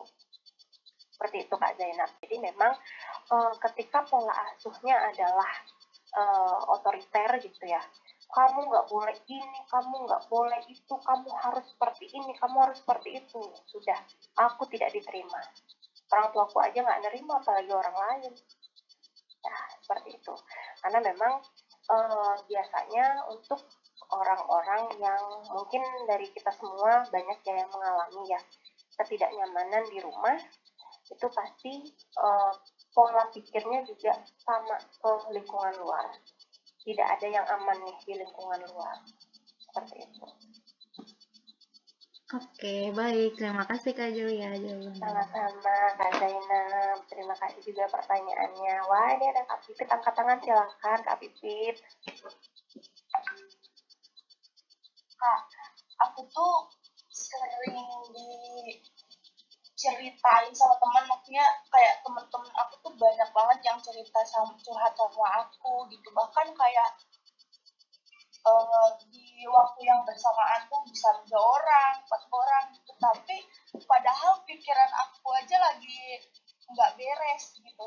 Nah, terus sekalinya aku cerita, malah orang itu tuh nggak nerima cerita aku gitu, malah kayak mereka tuh nggak merespon. Kalau enggak tuh kayak apa ya, mikirnya tuh apaan sih, hidup kamu mah enak gitu, masa sih kayak gitu gitu. Pokoknya cerita aku tuh nggak pernah diterima sama orang gitu, maksudnya sama teman-teman aku gitu. Terus ke diri sendirinya tuh jadi kayak takut ngomong gitu loh Kak, takut ngomong. Kayak kalau aku ngomong ini nih, orang lain mikirnya gimana ya gitu, orang lain menyalahkan aku nggak ya gitu. Sampai kalau mau zoom kayak gini tuh mau ada yang ditanyain, tapi takut disalahin gitu loh Kak. Oke, terima kasih Kak Pipit. Saya sangat mengapresiasi Kak Pipit sudah mau bertanya, sudah berani bertanya walaupun masih videonya kameranya belum nyala, tapi nggak apa-apa, nggak masalah. Kak Pipit sudah mulai berani loh, ini adalah proses loh namanya. Ya, Kak Pipit sudah mulai berproses, sudah mulai memberanikan diri untuk bertanya, untuk berkomunikasi, sudah luar biasa sekali. Ya, kenapa sih kok bisa, saya perlu tahu dulu nih Kak Pipit sekarang situasinya seperti apa? Maksudnya apakah sedang sekolah, SMP, SMA, kuliah mungkin, atau kerja? Boleh saya tahu dulu? Aku kuliah. Oke, kuliah. Kuliah ini adalah masa-masa sudah masuk ke dewasa awal ya, tentunya ya. Kak Pipit ketika sudah masuk ke tahapan dewasa awal, Kak Pipit itu sudah bisa memilah dan memilih mana pertemanan yang kita perlu ada di sana dan mana yang kita perlu mencari lingkungan lain. Ya, dari sekian banyak orang itu tidak hanya mereka kok yang ada untuk Kak Pipit. Inilah contohnya sekarang gitu ya. Ketika Kak Pipit takut nih untuk berkomunikasi, untuk berinteraksi sama orang lain, lihatlah tadi ketika Kak Pipit ngomong, ketika tadi Kak Pipit bercerita, ketika tadi Kak Pipit bertanya. Kita semuanya mendengarkan loh. Ya, sehingga Kak Pipit perlu belajar untuk mengubah mindsetnya Kak Pipit. Tidak semua orang yang aku temui akan seperti mereka. Ya, itu pola pikir yang harus ditambahkan. Ya, sehingga memang ketika Kak Pipit sudah merasa ada penolakan ya, terutama dari lingkungan, itu pasti ada rasa sakit hati, ada rasa takut, ada rasa cemas ya. Rasa cemasnya itu pasti akan semakin besar ketika Kak Pipit memelihara pemikiran bahwa takut nanti orang lain akan berperilaku yang sama, akan berkomentar yang sama, dan lain sebagainya. Itu kan ketakutan hanya kita yang membuat. Sama seperti yang penjelasan saya tadi, kalau Kak Pipit dengar gitu ya, kita perlu tahu mana yang fakta, mana yang hanya pemikiran kita aja.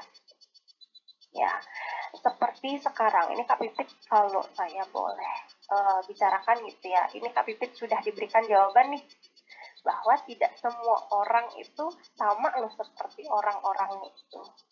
Tidak semua orang yang Kak Pipit temui itu tidak menerima Kak Pipit. Inilah buktinya, bukti nyata loh ini diberikan. Ya, sama nanti ketika Kak Pipit sudah terjun lagi gitu ya ke lingkungan sosialnya Kak Pipit, silahkan mencoba untuk membuka lagi membuka diri sama pertemanan yang baru, karena memang di masa dewasa ini sama seperti yang Mbak Ayu nih tadi bilang, kalau Mbak Pipit dengar gitu ya, kita tidak bisa fit sama semua orang, dan tidak semua orang itu bisa fit sama kita, bisa cocok sama kita. Kalau Mbak Pipit merasa bahwa tidak cocok sama mereka, ya sudah, kita coba untuk mencari teman yang lainnya. Tetapi dari hal yang tadi, dari pertemanan kita yang sebelumnya, kita juga merefleksikan diri. Apa sih kekurangan aku? Aku ada salah di bagian mananya ya kira-kira? Atau apa nih yang bisa aku kembangkan lagi? Ya, apa sih yang bisa aku pertahankan, yang bagus-bagus yang bisa aku pertahankan? Jadi memang di masa-masa dewasa ini, mungkin kalau saya bilangnya secara kasar gitu ya, semesta itu mulai mengevaluasi atau mulai menggugurkan orang-orang yang tidak cocok sama kita.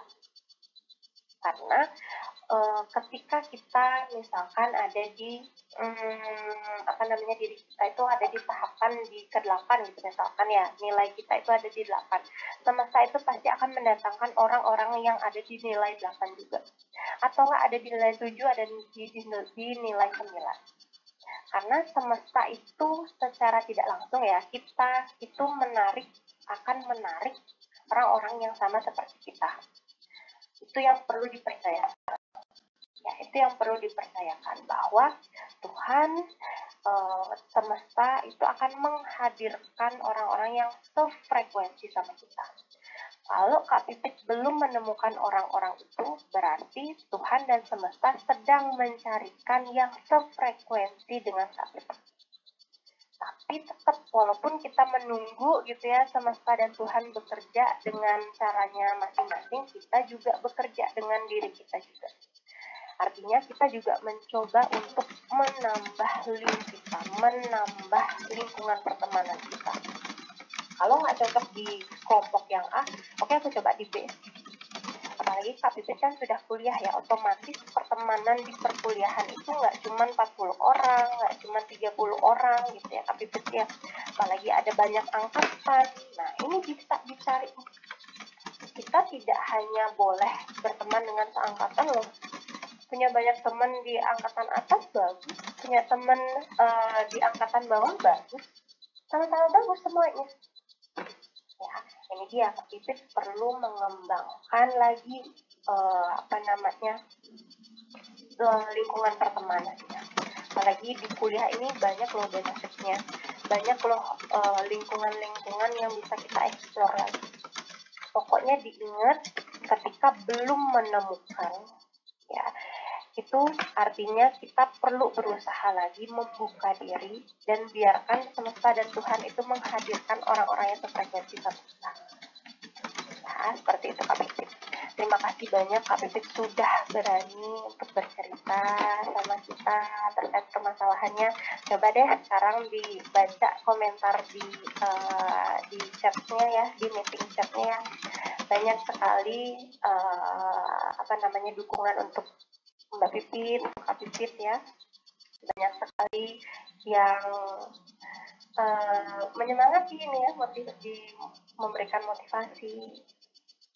Tuh, banyak kan orang-orang yang baik, orang-orang yang sefrekuensi mungkin, orang-orang yang bisa memahami Kak Pipit, orang-orang yang bisa menghargai Kak Pipit itu banyak sekali. Mungkin kita merasa bahwa orang-orang itu tidak bisa menerima kita atau tidak bisa menghargai kita ya karena circle kita itu masih sempit. Orang-orang yang kita lihat, orang-orang yang kita temui ya cuma itu aja. Jadi kita merasa bahwa, aduh nggak ada yang bisa menerima aku nih. Bukan tidak ada yang bisa menerima, tetapi lingkungan kita yang masih terbatas. Ya, seperti itu Kak Pipit. Iya, terima kasih Kak Pipit sudah mau bercerita. Mungkin yang lain silahkan. Iya, Kak Julia. Sebenarnya ini karena concern juga ya Kak Julia, di sana mungkin sudah jam 11 malam ya. Iya, betul. Iya, meskipun Kak Julia sebenarnya siap aja ya teman-teman bersama kita sampai besok pagi juga. Tapi kan kita juga harus memperhatikannya Kak Julia. Nah, mungkin teman-teman jika nantinya masih ada pertanyaan yang diceritakan karena di Love Yourself Indonesia, salah satu penyelenggara event malam hari ini juga menyediakan layanan konseling ya teman-teman. Jadi nanti mungkin bisa lagi malah bertemu dengan Kak Julia dalam kesempatan lain, malah dalam sesi yang lebih private ya Kak Julia ya. Begitu, jadi silakan kalau teman-teman masih ada pertanyaan, cerita, boleh kepoin aja akun Love Yourself Indonesia. Nah, Kak Julia mungkin untuk menutup sesi kita pada malam hari ini boleh memberikan closing statement-nya, Kak, untuk menutup dengan lebih syahdu dan meaningful lagi ya. Boleh Kak? Terima kasih Kak Alicia. Terima kasih sudah peka juga gitu ya, karena perbedaan waktu ya antara di tempat saya dengan di sana gitu. Teman-teman mungkin saya akan merangkum sedikit saja gitu ya dari materi dan kegiatan kita malam hari ini. Sebelumnya terima kasih teman-teman semuanya sudah menyimak dengan sangat baik. Terima kasih sudah aktif juga. Terima kasih sudah saling mensupport satu sama lain. Ini adalah kegiatan yang luar biasa sekali bagi saya dan juga mungkin bagi teman-teman ya gitu ya. Jadi memang kalau kita insecure ini pasti terjadi di semua orang. Tenang saja gitu ya. Semua orang itu punya insecure-nya masing-masing. Tetapi sekarang bagaimana kita bisa berdampingan, bisa berdamai, bisa menerima rasa insecure itu. Intinya adalah teman-teman, dari tadi saya ulangi gitu ya, jadilah hero, jadilah pemeran utama di kehidupan kita masing-masing. Ya, sehingga kita akan bisa membentuk standar kita sendiri, membentuk kebahagiaan kita sendiri, membentuk kesuksesan kita sendiri. Ya, selamat berproses, kita semua hebat, kita semua berharga ya. Selamat menikmati prosesnya. Ketika teman-teman lelah, silahkan istirahat sejenak. Ketika teman-teman sudah merasa tertinggal jauh, silahkan berlari lagi lebih kencang. Yang penting teman-teman tidak berhenti, tidak menyerah di tengah jalan. Oke, terima kasih. Mungkin itu aja dari saya, Kak Alicia. Terima kasih, selamat istirahat semuanya. Saya kembalikan ke Kak Arif. Terima kasih Kak Julia dan atas pemateriannya malam hari ini ya. Sebagai bentuk apresiasi juga, kami di sini memberikan juga sertifikat apresiasi untuk Kak Soda. Iya, terima kasih banyak ya Kak Soda sudah selama 2,5 jam ya di sini dan memberikan banyak hal insight, kemudian membuat hati kami juga lebih tenang setelah sesi. Terima kasih banyak. Terima kasih kembali. Saya juga berterima kasih karena sudah mau berproses dan tidak berhenti untuk berproses.